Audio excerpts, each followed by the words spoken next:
ತಾವೆಲ್ಲರೂ ಪತ್ರಿಕೆಗಳಲ್ಲಿ, ಸಮಾಜದಲ್ಲಿ ಹಾಗೂ ಹಲವಾರು ರೋಗಿಗಳಿಂದ ವಿಷಯ ತಿಳಿದಿರ್ತೀರ. ಎಷ್ಟೋ ಸಾರಿ ಇದು ಗೊಂದಲಕ್ಕೆ ಈಡು ಮಾಡ್ತದೆ. ಸಾಮಾನ್ಯವಾಗಿ ಸ್ಪಷ್ಟ ಅರ್ಥ ಆಗೋದೇ ಇಲ್ಲ ಇದು ಅಂತ ನನ್ನ ಗೆಳೆಯ ಹೇಳ್ತಾ ಇದ್ರು. ನಾನು ಹಲವಾರು ವರ್ಷಗಳಿಂದ ಈ ನಮ್ಮ ಆರೋಗ್ಯ ಪರಿಸ್ಥಿತಿ ಏನು, ಹೇಗಿದೆ ಅನ್ನೋದ್ರ ಬಗ್ಗೆ ಅಧ್ಯಯನ ಮಾಡಿ ಆ ಅಧ್ಯಯನದ ಆಧಾರದ ಮೇಲೆ ತಮಗೆ ಈ ವಿಷಯಗಳನ್ನ ತಿಳಿಸೋದಕ್ಕೆ ಇಲ್ಲಿ ಬಂದಿದ್ದೀನಿ. ಸಾಮಾನ್ಯವಾಗಿ ಹೆಲ್ತ್ ಈಸ್ ವೆಲ್ತ್ ಅಂತ ಹೇಳ್ತಾರೆ, ನೀವೆಲ್ಲರೂ ಒಪ್ತೀರ, ಹೌದಾ? ಆದರೆ ಇದಕ್ಕೆ ಇನ್ನೊಂದು ಸೇರಿಸ್ಕೋಬೇಕು ನೀವು. Only wealthy has the health ಅಂತ, average person cannot have health ಅಂತ. ಅದು ನಿಜ ಇದೆ. ಯಾಕೆಂತಂದರೆ ಇವತ್ತಿಗೂ ಸಹಿತ ನಮ್ಮಲ್ಲಿ ಸಾಕಷ್ಟು ಕಾಯಿಲೆಗಳು, ಅಪೌಷ್ಟಿಕತೆಯಿಂದ ಉಂಟಾಗುವಂಥ ಕಾಯಿಲೆಗಳು, ಸಾಂಕ್ರಾಮಿಕ ರೋಗಗಳು ವ್ಯಾಪಕವಾಗಿ ಕಂಡುಬರ್ತವೆ. ಪ್ರತಿ ದಿವಸ ನೋಡ್ತೀನಿ ನಾನು. ಎಂಥ ದುರಂತ ಅಂತಂದರೆ ಬೇರೆ ದೇಶಗಳಲ್ಲಿ, ಅದರಲ್ಲೂ ಮುಂದುವರೆದ ರಾಷ್ಟ್ರಗಳಲ್ಲಿ ಇದು ಯಾವುದೂ ಇಲ್ಲ, ನಮ್ಮಲ್ಲಿ ವ್ಯಾಪಕವಾಗಿ ಕಂಡುಬರ್ತದೆ. ಅದಕ್ಕೆ ಕಾರಣ ಏನು ಅದನ್ನೆಲ್ಲ ಆಮೇಲೆ ಚರ್ಚೆ ಮಾಡೋಣ.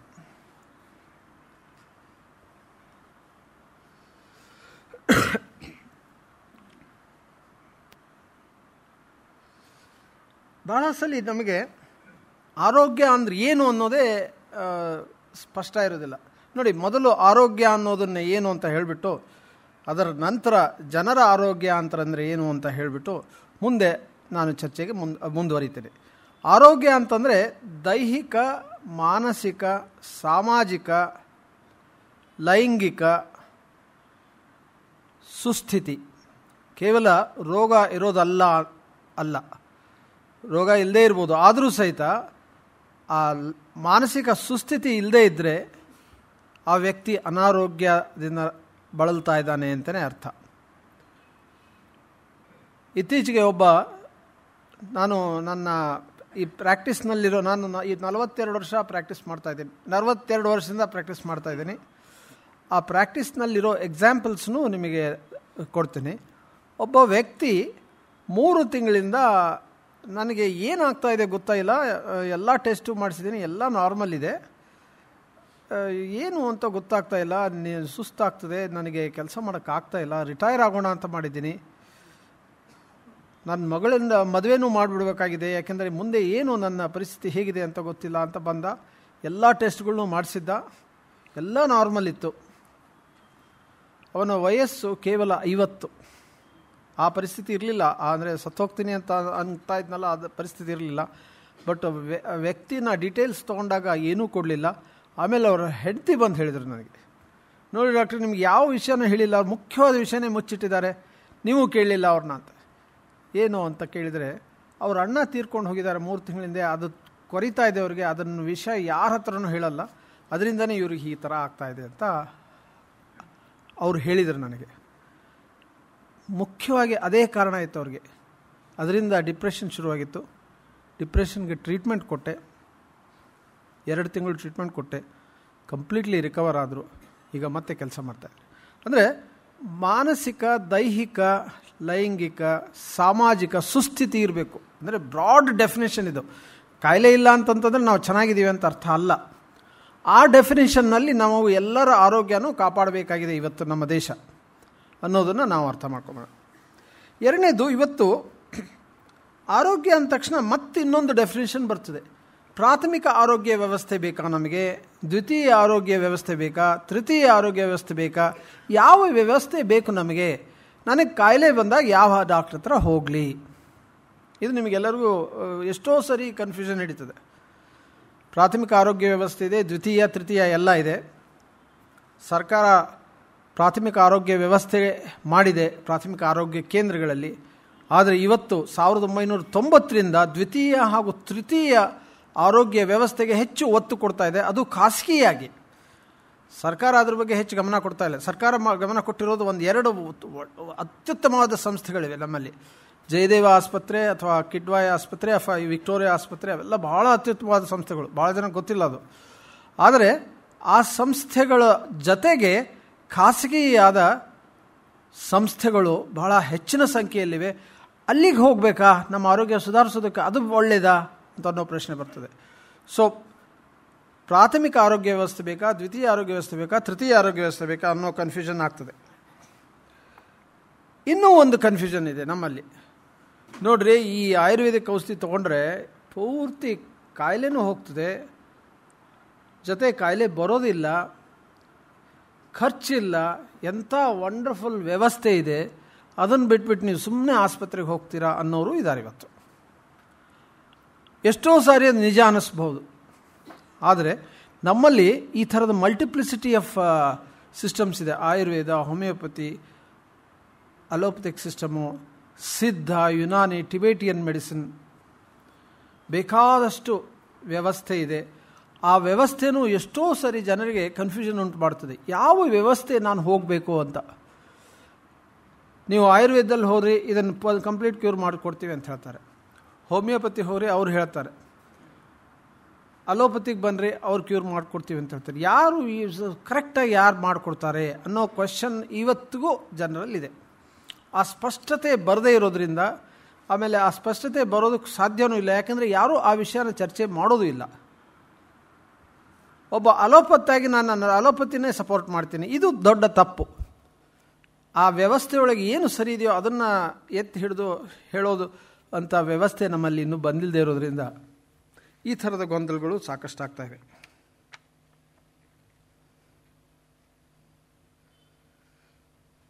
ಸೊ ಇವತ್ತು ಗೊಂದಲದ ಸ್ಥಿತಿಗೆ ಈ ಥರದ ಕಾರಣಗಳಿದ್ದರೆ ನಮ್ಮ ಅನಾರೋಗ್ಯಕ್ಕೆ ಹಲವಾರು ಕಾರಣಗಳಿವೆ. ಅದನ್ನು ನಾವು ಸ್ವಲ್ಪ ಇಲ್ಲಿ ಅರ್ಥ ಮಾಡ್ಕೊಂಬೋಣ. ಒಂದು, ಸರಿಯಾದ ಆಹಾರದ ವ್ಯವಸ್ಥೆ ಇಲ್ಲದೆ ಇರೋದು, ಕುಡಿಯುವ ನೀರಿನ ವ್ಯವಸ್ಥೆ ಇವತ್ತಿಗೂ ಸಹಿತ ಕುಡಿಯುವ ನೀರಿನ ವ್ಯವಸ್ಥೆ ಇಲ್ಲದೆ ಇರೋದು. ಇಲ್ಲ ಅಷ್ಟೇ ಇಲ್ಲ, ಅಮೇರಿಕಾದ ಸಬ್ ಕಾಂಟಿನೆಂಟ್ಗಳಲ್ಲೂ ಸಹಿತ ಕುಡಿಯುವ ನೀರಿನ ವ್ಯವಸ್ಥೆ ಅದನ್ನ ಯಾವತ್ತೂ ತೋರಿಸಲ್ಲ ಅವರು. ಇದೆ, ಬೇಕಾದಷ್ಟು ದೇಶಗಳಲ್ಲಿ ಕುಡಿಯುವ ನೀರಿನ ವ್ಯವಸ್ಥೆ ಇದೆ. ಕುಡಿಯುವ ನೀರಿನ ಬಗ್ಗೆ ನಾವು ಕಂಪ್ಲೀಟ್ಲಿ ಇಗ್ನೋರ್ ಮಾಡಿದ್ದೀವಿ, ಎನ್ವೈರ್ಮೆಂಟ್ನ ಇಗ್ನೋರ್ ಮಾಡಿದ್ದೀವಿ. ಅದರಿಂದ ಆ ಸಮಸ್ಯೆ ಇದೆ. ಅದರಿಂದ ಆಗುವಂಥ ರೋಗಗಳು ನಮ್ಮಲ್ಲಿ ಸಾಕಷ್ಟಿವೆ. ಅದ್ರ ಬಗ್ಗೆ ನಾವು ಹೆಚ್ಚು ಗಮನ ಕೊಡೋದೇ ಇಲ್ಲ. ಬಿಸ್ಲೇರಿ ಕುಡಿದ್ರೆ ಎಲ್ಲ ಸರಿ ಹೋಗ್ಬಿಡುತ್ತೆ ಅಂತ ಅನ್ನೋ ನಂಬಿಕೆ ಇದೆ. ಅದರ ಜೊತೆಗೆ ವೈದ್ಯ ವ್ಯವಸ್ಥೆ ಸಾಕಷ್ಟು ಗೊಂದಲ ಉಂಟು ಮಾಡಿದೆ. ಅದಕ್ಕಿಂತ ಹೆಚ್ಚಾಗಿ ಔಷಧಿಗಳು ಸಾಕಷ್ಟು ಗೊಂದಲ ಉಂಟು ಮಾಡ್ತಾ ಇವೆ. ಈ ಥರದ ಗೊಂದಲದ ಪರಿಸ್ಥಿತಿನಲ್ಲಿ ನಮ್ಮ ಆರೋಗ್ಯ ಕ್ವೆಶ್ಚನ್ ಮಾರ್ಕ್ ಆಗಿದೆ. ಅದು ನಾನು ಮೊದಲೇ ಹೇಳಿದ್ನಲ್ಲ, only wealthy can get good health ಅಂತ.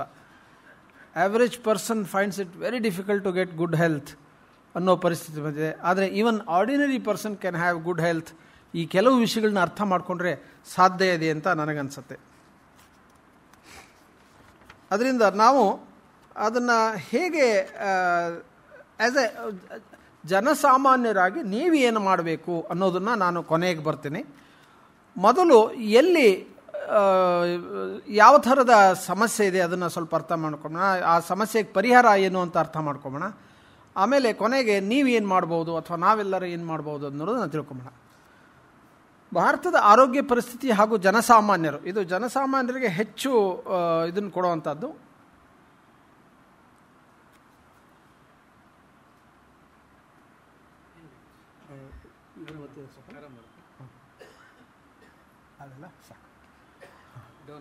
ಆಯಿತು.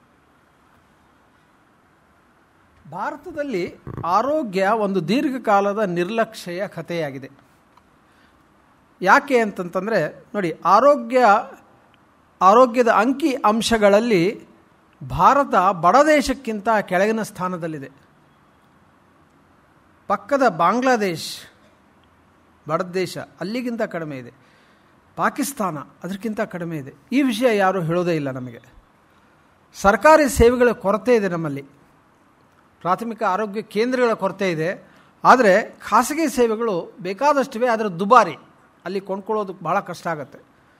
ಆಮೇಲೆ ಸರ್ಕಾರಿ ಸೇವೆಗಳು ಬೇಕಾದಷ್ಟಿದೆ. ಆಮೇಲೆ ಸಾಕಷ್ಟು ರಶ್ಶು ಇರ್ತದಲ್ಲಿ, ಜನ ಹೋಗ್ತಾರೆ. ಬಡ ಜನರು ಅಲ್ಲಿಗೆ ಹೋಗೋದು, ಎಲ್ಲರೂ ಹೋಗೋದಿಲ್ಲ. ಬಡ ಜನರು ಯಾಕೆ, ಶ್ರೀಮಂತರು ಮಿನಿಸ್ಟರ್ಸ್ ಎಲ್ಲ ಅಲ್ಲಿಗೆ ಹೋಗ್ತಾರೆ. ಅಲ್ಲಿ VIP ಟ್ರೀಟ್ಮೆಂಟ್ ತೊಗೊಳ್ತಾರೆ. ಬಟ್ ಮಿಡ್ಲ್ ಕ್ಲಾಸ್ ಅಥವಾ ಸ್ವಲ್ಪ ಕಡಿಮೆ ಹಣ ಇರೋನು ಅಲ್ಲಿಗೆ ಹೋಗೋದಕ್ಕಾಗೋದೇ ಇಲ್ಲ. ಸೊ ದುಬಾರಿಯಾಗಿದೆ ಖಾಸಗಿ ಸೇವೆಗಳು. ಬಟ್ ಜನರ ಸರ್ಕಾರಿ ಸೇವೆಗಳು ಕೊರತೆ ಇದೆ. ಹೀಗಾಗಿ ಎಲ್ಲಿ ಹೋಗಬೇಕು ಜನರು? ತಡೆಗಟ್ಟಬಹುದಾದ ರೋಗಗಳು ಇವತ್ತಿಗೂ ಸಹಿತ ನಮ್ಮಲ್ಲಿವೆ. ಇಷ್ಟೊತ್ತಿಗೆ ನಾವು ಅವನ್ನೆಲ್ಲ ಕ್ಯೂರ್ ಮಾಡಬೇಕಾಗಿತ್ತು, ಕಂಪ್ಲೀಟ್ಲಿ ಇರಾಡಿಕೇಟ್ ಮಾಡಬೇಕಾಗಿತ್ತು. ಫಾರ್ ಇನ್ಸ್ಟೆನ್ಸ್ ಟ್ಯೂಬರ್ಕ್ಲೋಸಿಸ್, TB ನಾವು ಇವತ್ತಿಗೂ ಸಹಿತ ನಾವು ಇರಾಡಿಕೇಟ್ ಮಾಡಿ ಲಕ್ಷಾಂತರ ಜನರು ಸಾಯ್ತಾ ಇದ್ದಾರೆ. ಕೆಲವೊಂದು ಇರಾಡಿಕೇಟ್ ಮಾಡಿದ್ದೀವಿ, ನಾನು ಒಪ್ತೇನೆ. 70 ವರ್ಷದೊಳಗೆ ನಾವು ಬೇಕಾದಷ್ಟು ಸಾಧನೆ ಮಾಡಿದ್ವಿ, ಇಲ್ಲ ಅಂತ ಅನ್ನೋದಿಲ್ಲ, ಸಾಧನೆ ಚೆನ್ನಾಗೇ ಆಗಿದೆ. ಫಾರ್ ಇನ್ಸ್ಟೆನ್ಸ್ ಪೋಲಿಯೋ ಕಂಟ್ರೋಲ್ ಮಾಡಿದ್ವಿ, ಸ್ಮಾಲ್ ಪಾಕ್ಸ್ ಮೇಲೆ ಗೊತ್ತಿದೆ, ಮೈಲಿ ವೇನೆ ಪೂರ್ತಿ ಹೋಗಿದೆ, ಆನೆಕಾಲು ರೋಗ ಕಂಟ್ರೋಲ್ ಬಂದಿದೆ. ಆದರೆ ಕ್ಷಯ ರೋಗ ಇವತ್ತಿಗೂ ಸಹಿತ ಸಾಕಷ್ಟು ಜನರ ಜೀವನವನ್ನು ತಗೋತಾ ಇದೆ. ಅದರಿಂದ ಅದ್ರ ಬಗ್ಗೆ ನಾವು ಗಮನ ಕೊಡಬೇಕಾಗಿದೆ. ಸಾಂಕ್ರಾಮಿಕ ರೋಗಗಳು ಇವತ್ತಿಗೂ ಜಾಸ್ತಿ ಆಗ್ತಾ ಇವೆ. ಉದಾಹರಣೆಗೆ ಈ ಡೆಂಗು, ಚಿಕ್ಕುಗುನ್ಯ, ಈ ಥರದ್ದು ಭಾಳ ಜನರಿಗೆ ವಿಚಿತ್ರ ಅನಿಸುತ್ತೆ, ಇದೇನು ಈಗ ಬಂತಲ್ಲ ಅಂತ. ಇವೆಲ್ಲ ಬಂದಿರೋದಕ್ಕೆ ಕಾರಣ ನಾವು ನೈರ್ಮಲ್ಯ ಕಾಪಾಡದೇ ಇರೋದು. ಚೆನ್ನಾಗಿ ನೈರ್ಮಲ್ಯ ಕಾಪಾಡಿದರೆ, ನಮ್ಮ BBMP ಅದ್ರ ಬಗ್ಗೆ ಹೆಚ್ಚು ಗಮನ ಕೊಟ್ಟರೆ, ಸ್ವಚ್ಛ ಭಾರತ ನಿಜವಾಗ್ಲೂ ವರ್ಕ್ ಆದರೆ ಈ ರೋಗಗಳೆಲ್ಲ ಸಂಪೂರ್ಣವಾಗಿ ಕಂಟ್ರೋಲ್ ಮಾಡ್ಬೋದು. ಬಟ್ ಅದು ಕಂಟ್ರೋಲ್ ಮಾಡೋಕ್ಕಾಗ್ತಾ ಇಲ್ಲ. ಇವತ್ತಿಗೂ ಸಹಿತ ಆಹಾರದ ಕೊರತೆಯಿಂದಾದ ರೋಗಗಳು ಬೇಕಾದಷ್ಟಿವೆ. ಹಾರ್ಲಿಕ್ಸ್ ಬಂದಿದೆ, ವಿವಾ ಬಂದಿದೆ, ಬೂಸ್ಟ್ ಬಂದಿದೆ, ವೇಸ್ಟ್ ಬಂದಿದೆ. ಆದರೂ ಸಹಿತ ನಮ್ಮ ಆರೋಗ್ಯ ಸುಧಾರಿಸೋದಕ್ಕಾಗ್ತಾ ಇಲ್ಲ. ಯಾಕೆಂದರೆ ಪೌಷ್ಟಿಕ ಆಹಾರ ದೊರಕ್ತಾ ಇಲ್ಲ. ಪೌಷ್ಟಿಕ ಆಹಾರದ ಬಗ್ಗೆ ಜನರಿಗೆ ಮಾಹಿತಿ ಇಲ್ಲ. ನಾನು ಒಪ್ತೀನಿ, ಗ್ರೀನ್ ರೆವಲ್ಯೂಷನ್ ಆದ ತಕ್ಷಣ 10 times ಫುಡ್ ಗ್ರೇನ್ಸ್ ನಮಗೆಲ್ಲ ದೊರಕ್ತಾ ಬಂತು. ಆದರೂ ಸಹಿತ ಗ್ರಾಮೀಣ ಪ್ರದೇಶದಲ್ಲಿ ಕೊಂಡುಕೊಳ್ಳುವ ಕೆಪಾಸಿಟಿ ಇಲ್ಲದೆ ಇರೋದ್ರಿಂದ ಜನರು ಇವತ್ತಿಗೂ ಸಹಿತ ಪೌಷ್ಟಿಕಾಂಶದ ಕೊರತೆಯಿಂದ ಬಳಲ್ತಾ ಇದ್ದಾರೆ. ಅದು ಅಲ್ಲದೆ ಈಗ ಹೊಸದಾಗಿ ಇನ್ನೊಂದು ಸಮಸ್ಯೆ ಶುರುವಾಗಿದೆ, ಅಸಾಂಕ್ರಾಮಿಕಗಳು. ನೀವೆಲ್ಲ ಕೇಳಿರ್ತೀರ, BP ಬಂತು, ಡಯಾಬಿಟಿಸ್ ಬಂತು, ಕ್ಯಾನ್ಸರ್ ಬಂತು. ಇವೆಲ್ಲ ಅಸಾಂಕ್ರಾಮಿಕ ರೋಗಗಳು ಭಾಳ ಜಾಸ್ತಿ ಆಗಿವೆ. ನೋಡಿ, ಸಾಂಕ್ರಾಮಿಕ ರೋಗಗಳಿದ್ದಾಗ ಅದನ್ನು ಹತೋಟಿ ಮಾಡೋದು ಅಷ್ಟು ಕಷ್ಟ ಇರಲಿಲ್ಲ. ಔಷಧಿಗಳಿದ್ದವು, ಸ್ವಲ್ಪ ಖರ್ಚು ಮಾಡಿದರೆ ಕಂಟ್ರೋಲ್ ಬರ್ತಿತ್ತು. ಈ ಅಸಾಂಕ್ರಾಮಿಕ ರೋಗಗಳು ಹಾಗಲ್ಲ, ವ್ಯಕ್ತಿಗೆ ವಿಪರೀತ ಖರ್ಚನ್ನು ಮಾಡಿಸ್ತವೆ, ವಿಪರೀತ ಪರೀಕ್ಷೆಗಳನ್ನ ಮಾಡಿಸ್ಬೇಕು, ದೀರ್ಘವಾಗಿ ಚಿಕಿತ್ಸೆ ತಗೋಬೇಕು, ಸಾಕಷ್ಟು ನೋವು ಇರ್ತದೆ. ಅದರಿಂದ ಅಸಾಂಕ್ರಾಮಿಕ ರೋಗಗಳ ಜೊತೆಗೆ ಸಾಂಕ್ರಾಮಿಕ ರೋಗಗಳಿವೆ. ಹೀಗಾಗಿ ನಮ್ಮ ದೇಶದಲ್ಲಿ 2 ಬರ್ಡನ್ನು, ಬೇರೆ ಮುಂದುವರೆದ ದೇಶಗಳಲ್ಲಿ ಕೇವಲ ಅಸಾಂಕ್ರಾಮಿಕ ರೋಗಗಳಿವೆ, ಬಟ್ ನಮ್ಮಲ್ಲಿ 2 ಇದೆ. ಜಗತ್ತಿನಲ್ಲಿ 5 ವರ್ಷ ಹುಟ್ಟುಹಬ್ಬದೊಳಗೆ ಮರಣ ಹೊಂದುವ 5ನೇ 1 ಭಾಗದಷ್ಟು ಮಕ್ಕಳು ಭಾರತದಲ್ಲಿದ್ದಾರೆ. ಇದರಿಂದ ಅರ್ಥ ಆಗ್ಬೋದು ಎಂಥ ಪರಿಸ್ಥಿತಿ. ಇವತ್ತಿಗೂ ಸಹಿತ ನಾವು ಪೂರ್ತಿ ಕಂಟ್ರೋಲ್ ಮಾಡಲೇ ಇಲ್ಲ. ನೀವು ಹೋಗಿ ಡೈರೆಕ್ಟರ್ ಆಫ್ ಹೆಲ್ತ್ ಸರ್ವಿಸ್ ಕೇಳಿ, ಹೇಗಿದೆ ಸ್ವಾಮಿ ಆರೋಗ್ಯ ಸ್ಥಿತಿ? ವಂಡರ್ಫುಲ್ ಇದೆ ಅಂತ ಹೇಳ್ತಾಳೆ ಅವನು. ಯಾಕೆಂದರೆ ಅವರು ನೋಡೋದು ತಮ್ಮ ದೃಷ್ಟಿಯಿಂದ ಮಾತ್ರ, ಬಟ್ ಭಾರತ ದೇಶ ಅಲ್ಲಿ ಪರಿಸ್ಥಿತಿ ಹೇಗಿದೆ ಅಂತ ಅವರು ಸ್ಪಷ್ಟವಾಗಿ ಕೊಡೋದೇ ಇಲ್ಲ. ಇವತ್ತಿಗೂ ಸಹಿತ 68.77% ಮಹಿಳೆಯರು 3 ಸಲ ಪ್ರಸವ ಪೂರ್ವ ಪರೀಕ್ಷೆ ಮಾಡಿಸ್ಕೊತಾರೆ. ನಮ್ಮಲ್ಲಿ ಬೇಕಾದಷ್ಟು ಆಸ್ಪತ್ರೆಗಳಿವೆ, ಬೇಕಾದಷ್ಟು ವೈದ್ಯಕೀಯ ವ್ಯವಸ್ಥೆ ಇದೆ. ಆದರೂ ಸಹಿತ ಕೇವಲ 68-70% ಮಹಿಳೆಯರು ಮಾತ್ರ ಪ್ರಸವ ಪೂರ್ವ ಪರೀಕ್ಷೆ ಮಾಡಿಸ್ಕೊತಾರೆ. ಗ್ರಾಮೀಣ ಪ್ರದೇಶದಲ್ಲಿ ಹೆಣ್ಮಕ್ಳು ಪ್ರಸವ ಪೂರ್ವ ಪರೀಕ್ಷೆ ಮಾಡಿಸ್ಕೊಳ್ಳೋದೇ ಇಲ್ಲ. ಮಾಡಿಸ್ಕೊಳ್ಳೋದ್ರಿಂದ ಅಡ್ವಾಂಟೇಜ್ ಏನು ಅಂತಂತಂದರೆ, ಮುಂದೆ ಆಗೋ ಅನಾಹುತಗಳನ್ನ ತಡೆಗಟ್ಬೋದು. ಪ್ರಸವ ಪೂರ್ವ ಪರೀಕ್ಷೆ ಬಹಳ ಮುಖ್ಯವಾದದ್ದು. ಮಗುವಿನಲ್ಲಿ ಕಂಡುಬರೋ ಸಮಸ್ಯೆ ಅಥವಾ ತಾಯಿಯಲ್ಲಿ ಕಂಡುಬರೋ ಸಮಸ್ಯೆಗಳನ್ನ ನಾವು ತಡೆಗಟ್ಟಬಹುದು. ಆದರೆ ಪ್ರಸವ ಪೂರ್ವ ಪರೀಕ್ಷೆಗಳನ್ನ ಮಾಡಿಸ್ಕೊಳ್ಳೋದಕ್ಕೆ ವ್ಯವಸ್ಥೆ ಇಲ್ಲ ಅಥವಾ ಮಹಿಳೆಯರು ಹೋಗ್ತಾ ಇಲ್ಲ. ಹೀಗಾಗಿ ಇವತ್ತಿಗೂ ಸಹಿತ ಈ ಸಮಸ್ಯೆ ನಮ್ಮ ಮುಂದೆ ಇದೆ. ಇದ್ರ ಬಗ್ಗೆ ಒಂದು ಸಣ್ಣ ಕತೆ ಹೇಳ್ತೀನಿ. ಕೊನೆಗೆ ಯಾರಾದರೂ ನೆನಪು ಮಾಡಿದರೆ, ನನಗೆ ಮರ್ತು ಹೋಗ್ಬಿಡುತ್ತೆ. ಈ ಪ್ರಸವ ಪೂರ್ವ ಪರೀಕ್ಷೆ ಬಗ್ಗೆ ಒಂದು ಕತೆ ಇದೆ, ಅದನ್ನು ಆಮೇಲೆ ಹೇಳ್ತೀನಿ. ಸೀರಿಯಸ್ ಡಿಸ್ಕಷನ್ ಆದಮೇಲೆ ಹೇಳ್ತೀನಿ. ನೋಡಿ, ನಮ್ಮ ದೇಹದೊಳಗೆ ಇರುವಂಥ ಕಾಯಿಲೆಗಳೊಳಗೆ ಒಂದು ಕಾಯಿಲೆನ ಪೂರ್ತಿ ವಾಸಿ ಮಾಡ್ಬೋದು, ಪೂರ್ತಿ 100% ಅದು ರಕ್ತಹೀನತೆ. ಆದರೆ ನಮ್ಮ ದೇಶದೊಳಗೆ 26.3% ಮಹಿಳೆಯರು ಮಾತ್ರ ಇದ್ರ ಸಮಯದಲ್ಲಿ, ಅಂದರೆ ಗರ್ಭಿಣಿ ಸಮಯದಲ್ಲಿ 100 ಐರನ್ ಟ್ಯಾಬ್ಲೆಟ್ಸ್ಗಳನ್ನು ತೊಗೊಳ್ತಾರೆ, ಐರನ್ ಫೋಲಿಕ್ ಆ್ಯಸಿಡ್. ಎಂಥ ದುರಂತ! ನಮ್ಮಲ್ಲಿ ಐರನ್ ಫೋಲಿಕ್ ಆ್ಯಸಿಡ್ ನಾವೇ ತಯಾರಿಸ್ತೀವಿ, ಚೀಪಾಗಿದೆ, ಅದು 100% ಆರೋಗ್ಯ ಸುಧಾರಿಸ್ತದೆ, ರಕ್ತಹೀನತೆ ವ್ಯಾಪಕವಾಗಿ ಕಂಡು ಬರ್ತದೆ. ಆದರೆ ಮಹಿಳೆಗೆ ದೊರಕ್ತಾ ಇಲ್ಲ, ಅದ್ರ ಬಗ್ಗೆ ಮಾಹಿತಿ ಇಲ್ಲ. ಇವತ್ತಿಗೂ ಸಹಿತ ಸಿಟಿ ಒಳಗೆ ಬೇಕಾದಷ್ಟು ಒಳ್ಳೆಯ ಔಷಧಿಗಳನ್ನು ತಗೊಳ್ತಾರೆ, ಕೆಂಪು ಟಾನಿಕ್ಕಿನ ಬಾಟ್ಲನ್ನು ತೊಗೋತಾರೆ ಹೆಣ್ಮಕ್ಳು, ರಕ್ತ ಚೆನ್ನಾಗಿದೆ ಅಂತ ತೊಗೊಳ್ಳಿ. But iron and folic acid cheap and best tablets ಗ್ರಾಮೀಣ ಮಹಿಳೆಯರಿಗೆ. ಇನ್ನೊಂದು ವಿಷಯ ಏನು ಅಂತಂದರೆ, ಗ್ರಾಮೀಣ ಪ್ರದೇಶದೊಳಗಿರೋ ಕೆಲವು ಮಹಿಳೆಯರು ಆ ಐರನ್ ಟ್ಯಾಬ್ಲೆಟ್ಸ್ ತೊಗೊಂಡು ಬಂದು ತಿಪ್ಪೆಗೆ ಎಸಿತಾರೆ. ಯಾಕೆಂದರೆ ನೋಡೋದಕ್ಕೆ ಅಷ್ಟು ಚೆನ್ನಾಗಿರಲ್ಲ. ಈ ಕೆಂಪು ಬಾಟಲ್ ಔಷಧಿಗಳೇ ಭಾಳ ಚೆನ್ನಾಗಿ ಕಾಣಿಸ್ತವೆ ಅವ್ರಿಗೆ. ಐರನ್ ಆ್ಯಂಡ್ ಫಾಲಿಕ್ ಆ್ಯಸಿಡ್ ನೋಡೋದು ಚೆನ್ನಾಗಿರಲ್ಲ, ಅದನ್ನು ತೊಗೊಳ್ಳೋದಿಲ್ಲ. ಹೀಗಾಗಿ ರಕ್ತಹೀನತೆಯಿಂದ ಬಳಲ್ತಾ ಇರೋ ಹೆಣ್ಮಕ್ಳು, ಅದರಿಂದ ಅದು ಪ್ರಸವದ ಮೇಲೂ ಪರಿಣಾಮ ಬೀರ್ತದೆ. ಹೀಗಾಗಿ ಹುಟ್ಟಿದ ಮಕ್ಕಳ ಮೇಲೆ ಪರಿಣಾಮ ಬೀರ್ತದೆ. ಇವನ್ನೆಲ್ಲನೂ ಸರಿ ಮಾಡೋಕ್ಕೆ ಸಾಧ್ಯ ಇಲ್ವಾ? ನಾವು ದೇವರು ಬರಬೇಕಾ ಇದನ್ನೆಲ್ಲ ಸರಿ ಮಾಡೋದಕ್ಕೆ? ನಾವೇ ಸರಿ ಮಾಡ್ಕೋಬೇಕು. ಇದನ್ನು ಮಾಡ್ತಾ ಇಲ್ಲ ನಾವು. ಇವತ್ತಿಗೂ ಸಹಿತ ಹಸಿವು, ಅಪೌಷ್ಟಿಕತೆಯಿಂದ ಲಕ್ಷಾಂತರ ಮಕ್ಕಳು ಪ್ರತಿ ವರ್ಷ ಸಾವನ್ನಪ್ತಾ ಇದ್ದಾರೆ. ಇದನ್ನು ಕೇಳಿದರೆ ದುರಂತ ಅನಿಸುತ್ತೆ. ಇದು ಮುಂದುವರೆದ ದೇಶಗಳಲ್ಲಿ ಎಲ್ಲೂ ಇಲ್ಲ, ನಮ್ಮ ದೇಶದಲ್ಲಿ ವ್ಯಾಪಕವಾಗಿ ಕಂಡು ಬರ್ತದೆ. ಬಡ ದೇಶ ಬಾಂಗ್ಲಾದೇಶದಲ್ಲಿಲ್ಲ. ಅದೇ ನನಗೆ ದುರಂತ ಅನಿಸೋದು. ಇದು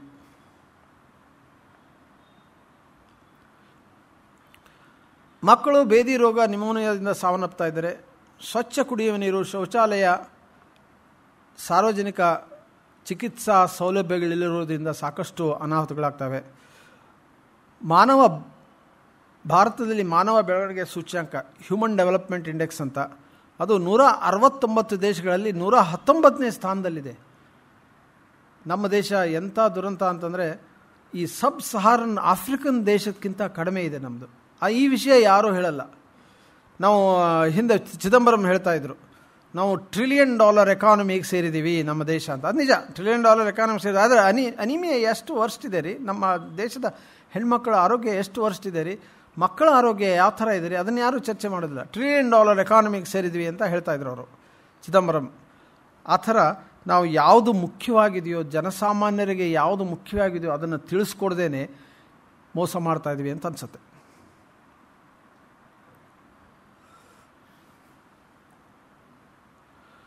$100 ದಶಲಕ್ಷ ಮಕ್ಕಳು ಅಪೌಷ್ಟಿಕತೆಯಿಂದ ಹೊಂದಿದ್ದಾರೆ.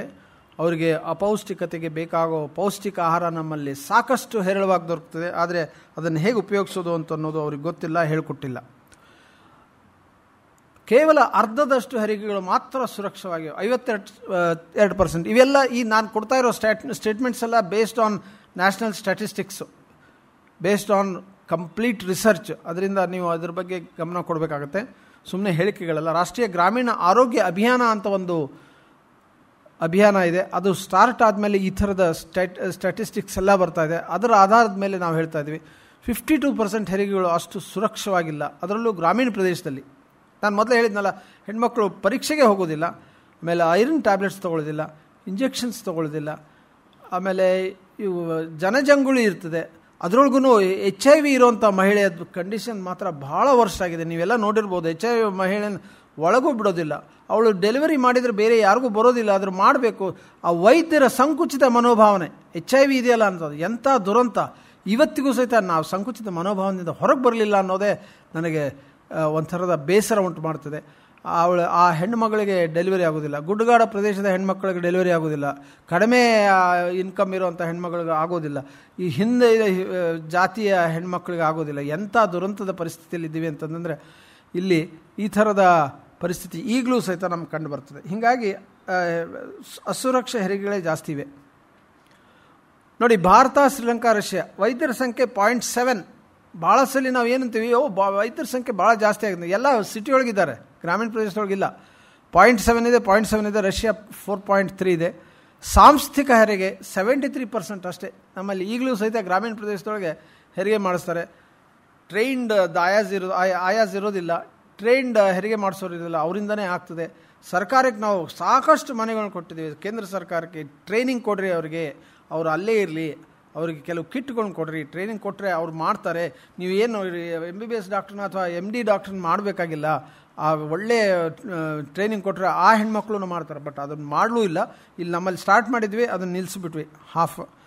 ಅದರಿಂದಾಗಿ ಜೀವನಾಪೇಕ್ಷೆ 66.2 ಭಾರತದೊಳಗೆ. ಶ್ರೀಲಂಕಾ 74.1, ಈಗ ಜಾಸ್ತಿ ಆಗಿದೆ, 68 ಏನೋ ಆಗಿದೆ ಜೀವನಾಪೇಕ್ಷೆ. ಸ್ವತಂತ್ರದ ಸಮಯದಲ್ಲಿ 1947 32 ಇತ್ತು, ಈಗ 70ಕ್ಕೆ ಬಂದಿದೆ. ಶ್ರೀಲಂಕಾ 74.1, ರಷ್ಯಾ 70.5. ಸೊ ಇದನ್ನೆಲ್ಲ ನೋಡಿದರೆ ನಮಗನ್ಸುತ್ತೆ ಆರೋಗ್ಯ ಪರಿಸ್ಥಿತಿ ಅಷ್ಟು ಚೆನ್ನಾಗಿಲ್ಲ. ಇನ್ನೂ ಬಹಳಷ್ಟು ಮಟೀರಿಯಲ್ ಇದೆ, ಅದನ್ನೇನು ಬೇಕಾಗಿಲ್ಲ, ನಾನು ಮುಂದೆ ಹೋಗ್ತೇನೆ.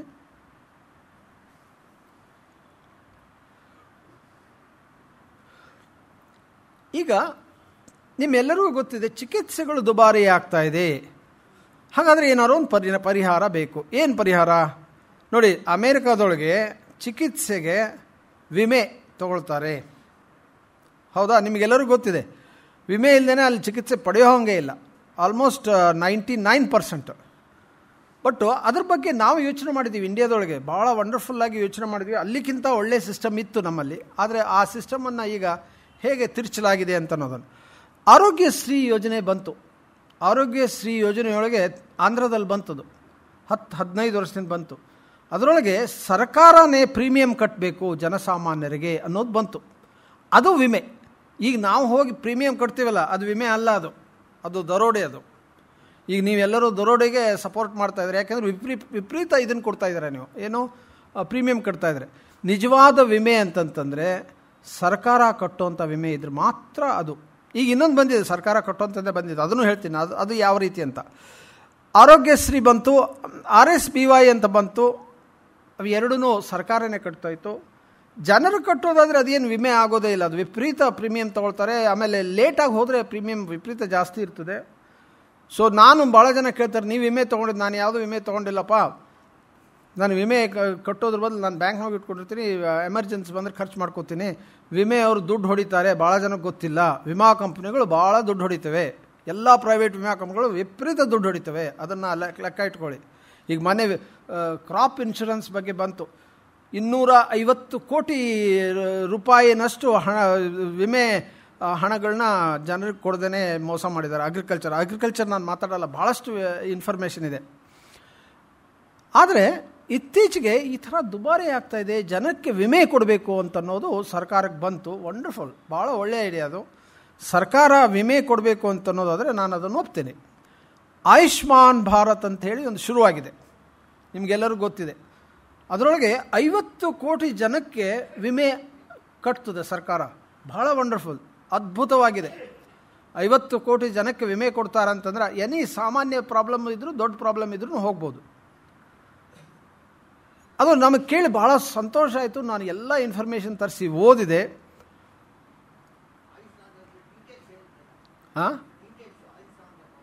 ನಾನು ಹೇಳ್ತೀನಿ, ಸ್ವಲ್ಪ ಡೀಟೇಲ್ಸ್ ಹೇಳ್ತೀನಿ. ಈಗ ಕೆಲವು ವಿಷಯಗಳನ್ನ ಹೇಳ್ತೀನಿ.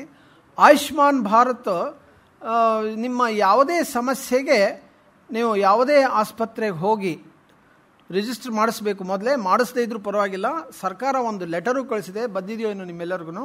ಅದನ್ನು ತೊಗೊಂಡು ಹೋಗಿಲ್ಲದೆ ಇದ್ರೂ ಸಹಿತ ನೀವು ಹೋಗಿ ರಿಜಿಸ್ಟರ್ ಅಡ್ಮಿಟ್ ಆದರೆ ನಿಮಗೆ ವ್ಯವಸ್ಥೆ ಮಾಡ್ತಾರೆ.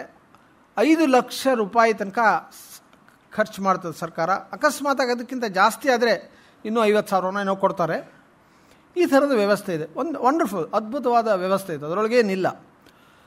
ಬಟ್ ಜನಕ್ಕೆ ಗೊತ್ತಾಗದೇ ಇರೋದು ಏನು ಅಂತಂತಂದರೆ, ಎಲ್ಲ ಕಡೆಗೂ ಪ್ರಾರಂಭ ಆಗಿಲ್ಲ. ಅದು ಎಲ್ಲ ಕಡೆಗೂ ಪ್ರಾರಂಭ ಆಗಬೇಕಾಗಿತ್ತು, ಈಗೀಗ ಆಗ್ತಾಯಿದೆ ಅನ್ಬೋದು. ಇಷ್ಟು ದೊಡ್ಡ ವ್ಯವಸ್ಥೆ ಮಾಡಿದಾಗ ಎಲ್ಲ ಕಡೆ ಹೆಂಗೆ ಪ್ರಾರಂಭ ಮಾಡೋಕ್ಕಾಗತ್ತೆ? ನಿಧಾನವಾಗಿ ಆಗ್ತದೆ, ಆಗಲಿ ಪರವಾಗಿಲ್ಲ.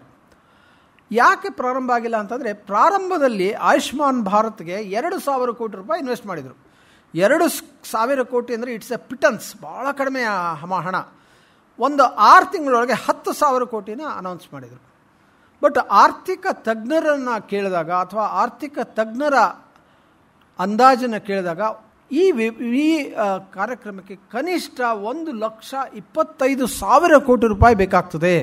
ಸರ್ಕಾರ ಅನೌನ್ಸ್ ಮಾಡಿರೋ 5 ಲಕ್ಷ ರೂಪಾಯಿ 50 ಕೋಟಿ ಜನರು ಕೊಡಬೇಕಾದ್ರೆ 1,25,000 ಕೋಟಿ ರೂಪಾಯಿ ಕೊಡಬೇಕಾಗ್ತದೆ. ಆವಾಗ ಮಾತ್ರ ಅಷ್ಟು ಇನ್ವೆಸ್ಟ್ ಮಾಡಬೇಕಾಗತ್ತೆ. ಆವಾಗ ಮಾತ್ರ ಆಯುಷ್ಮಾನ್ ಭಾರತ್ ಸಕ್ಸಸ್ ಆಗತ್ತೆ ಅಂತ. ಸೊ ಅಷ್ಟು ಮಾಡಿಲ್ಲ. ಸೊ ಅದು ಸಕ್ಸಸ್ ಆಗೋ ಸಾಧ್ಯತೆ ಕಡಿಮೆ. ಆದರೆ ಈಗಾಗಲೇ ಜಾರಿ ಈಗಿದೆ, ಬೆಂಗಳೂರಿನೊಳಗಿದೆ. ಸಣ್ಣ ಊರುಗಳಲ್ಲಿ ಎಷ್ಟೋ ಕಡೆಗೆ ಇಲ್ಲ, ಭಾಳ ಜನಕ್ಕೆ ಗೊತ್ತೂ ಇಲ್ಲ ಅದು. ಇನ್ನೊಂದು ಏನು ಅಂತಂದರೆ, ಬಹಳ ವಿಚಿತ್ರವಾದ್ದೇನು ಅಂತಂತಂದರೆ, ನೋಡಿ, ಆಯುಷ್ಮಾನ್ ಭಾರತ್ ಸ್ಟಾರ್ಟ್ ಆಗಿ ಜನಸಾಮಾನ್ಯರಿಗೆ ವಿಮೆ ದೊರಕಿದರೆ ಸಾಕು. ಬಟ್ ಇಲ್ಲಿ ಏನಾಗುತ್ತೆ ಅಂದರೆ, ನೀವು ಯೋಚನೆ ಮಾಡಿ, ನೀವು ಹೋಗಿ ಅಡ್ಮಿಟ್ ಆದ್ರೆ ಒಂದು ಆಪ್ರೇಷನ್ ಮಾಡಿಸ್ಕೊಂಡ್ರೆ, ಅಪೆಂಡಿಕ್ಸ್ ಆಪ್ರೇಷನ್ಗೆ 50,000 ರೂಪಾಯಿ ಖರ್ಚಾಗ್ತದೆ ಅಂತ ತಿಳ್ಕೊಳ್ಳಿ. 50,000 ರೂಪಾಯಿ ನಿಮಗೆ ಫ್ರೀಯಾಗಿ ಕೊಟ್ಟು ಕಳಿಸ್ಬಿಡ್ತಾನೆ, ಟ್ರೀಟ್ಮೆಂಟ್ ಕೊಟ್ಟು ಕಳಿಸ್ಬಿಡ್ತಾನೆ. ಸರ್ಕಾರ ಏನು ಮಾಡ್ತಿದೆ, 50,000ನ ಆ ಆಸ್ಪತ್ರೆಗೆ ದುಡ್ಡು ಕೊಡ್ತದೆ. ಅಂದರೆ ಸರ್ಕಾರದ ಹಣ ಆಸ್ಪತ್ರೆಗೆ ಹೋಗ್ತದೆ. ಖಾಸಗಿ ಆಸ್ಪತ್ರೆ ಇದರೊಳಗಿರೋ ಲಿಸ್ಟ್ನೊಳಗಿರೋದು ಎಲ್ಲ ಖಾಸಗಿ ಆಸ್ಪತ್ರೆಗಳು, ಗೌರ್ಮೆಂಟ್ ಹಾಸ್ಪಿಟ್ಲ್ ಇಲ್ಲ. ಅಂದರೆ ಸರ್ಕಾರ ಖಾಸಗಿ ವ್ಯವಸ್ಥೆನ ಬಲಪಡಿಸೋದಕ್ಕೆ ಇದನ್ನು ಪ್ರಾರಂಭಿಸಿದೆ. ಇದು ಈಗ ಭಾಳ ಚೆನ್ನಾಗಿ ಕಾಣಿಸ್ತದೆ. ಸ್ವಲ್ಪ ವರ್ಷಗಳಲ್ಲಿ ಗೊತ್ತಾಗ್ತದೆ ಎಲ್ಲ ಹಣ ಖಾಸಗಿ ವ್ಯವಸ್ಥೆಗೆ ಡ್ರೈನ್ ಆಗಿ ಹೋಗ್ತದೆ.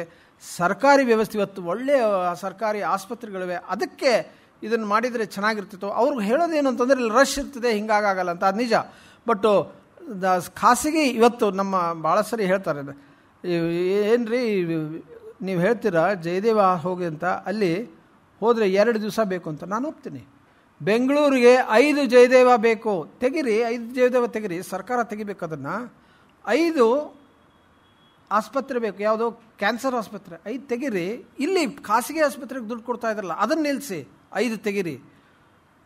ಇದನ್ನು ಸರ್ಕಾರ ಮಾಡ್ತಾ ಇಲ್ಲ.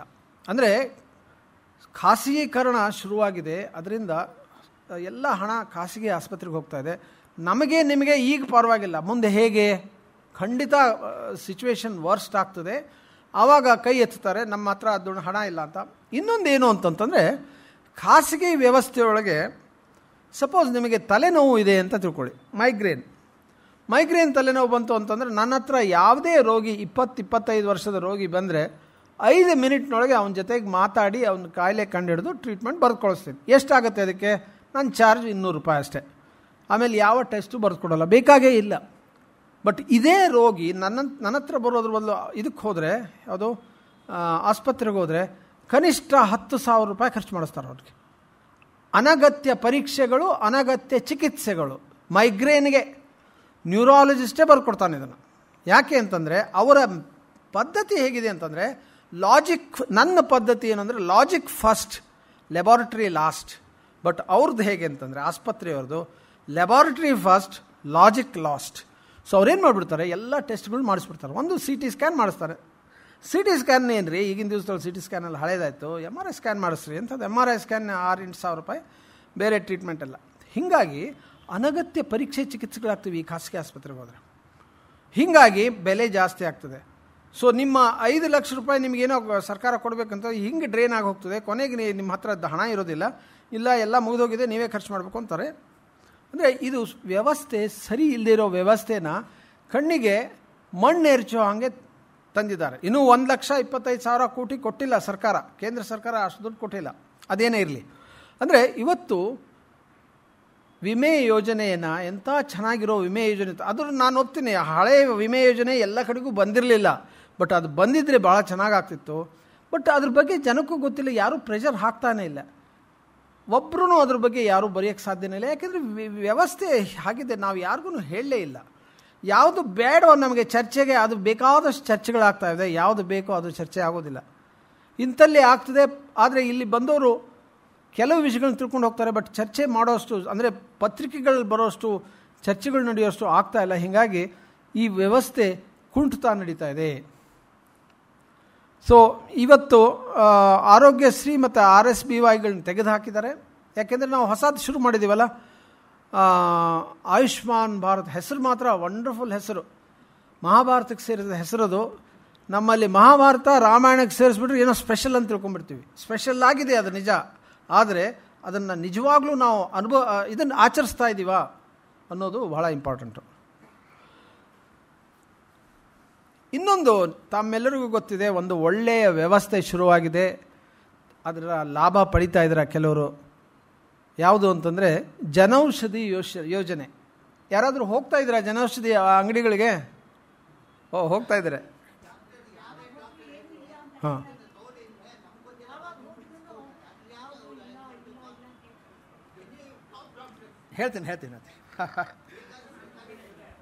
ಹೇಳ್ತೀನಿ ಸರ್. ಇವತ್ತು ಜನೌಷಧಿ ಯೋಜನೆ ಅಂತ ಬಂದಿದೆ.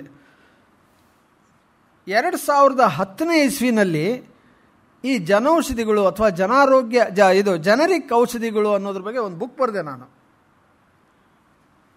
ಸಣ್ಣ ಬುಕ್ ಬರೆದೆ, ಕರ್ನಾಟಕ ರಾಜ್ಯ ವಿಜ್ಞಾನದಿಂದ 5 ರೂಪಾಯಿ ಇಟ್ಟಿದ್ದೆ.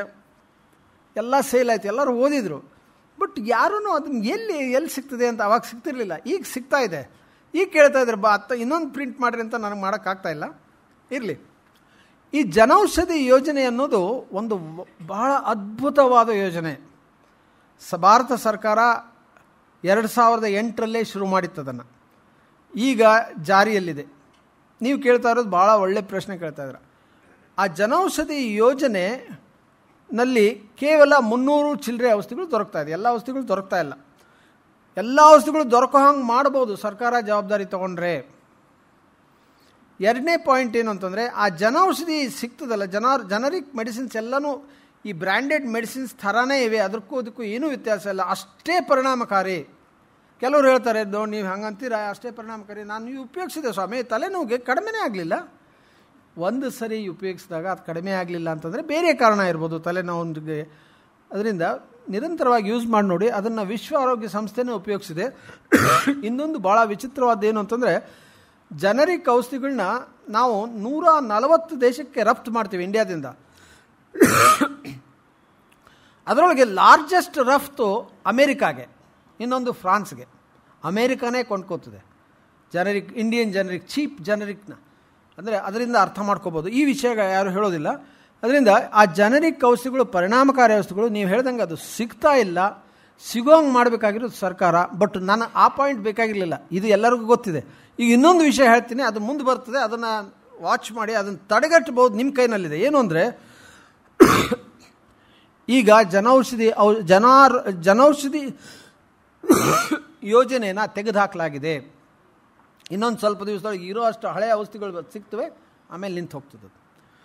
ಸರ್ಕಾರ ಆಗಲೇ ಇದನ್ನು ನನ್ನ ಹತ್ರ ಗೌರ್ಮೆಂಟ್ ಆರ್ಡರ್ ಇದೆ, ಅದನ್ನು ಅನೌನ್ಸ್ ಮಾಡಿದ್ದಾರೆ. ಏನು ಅಂತಂದರೆ, ಅಲ್ಲಿರೋ ಎಕ್ಸ್ಟ್ರಾ ಲ್ಯಾಂಡನ್ನೆಲ್ಲ ಸೇಲ್ ಮಾಡಿಬಿಟ್ರಿ. HAL ಅಂತಿದೆ, ಹಿಂದೂಸ್ತಾನ್ ಆ್ಯಂಟಿಬಯೋಟಿಕ್ಸ್ ಲಿಮಿಟೆಡ್, ಅದನ್ನು ಕ್ಲೋಸ್ ಮಾಡಿದ್ದಾರೆ. IDPL ಕ್ಲೋಸ್ ಆಗಿದೆ. ಈಗ ನಮಗೆ ಕಾಣಿಸ್ತಾ ಇಲ್ಲ, ಎಲ್ಲ ಇದೆ ಅಂತ ಅನಿಸುತ್ತೆ. HAL, IDPL, KAPL, Rajasthan antibiotics wonderful company, ಅದು Gujarat antibiotics wonderful company. But ಅವೆಲ್ಲ ಇವೆ, ಬಟ್ ಸ್ವಲ್ಪ ದಿವಸದೊಳಗೆ ಮುಚ್ಚಿ ಹೋಗ್ತದೆ. ಎಲ್ಲಿವರೆಗೂ ನಾವು ಸುಮ್ಮನೆ ಕೂತಿರ್ತೀವೋ ಅಲ್ಲಿವರೆಗೂ ಇದು ಮುಂದುವರಿಯೋದಿಲ್ಲ. ಈಗ ಮುಂದುವರಿಯೋ ಸಾಧ್ಯತೆಯೂ ಇಲ್ಲ, ಯಾಕೆಂದರೆ ಸರ್ಕಾರ ಆರ್ಡರ್ ಪಾಸ್ ಮಾಡಾಗಿದೆ.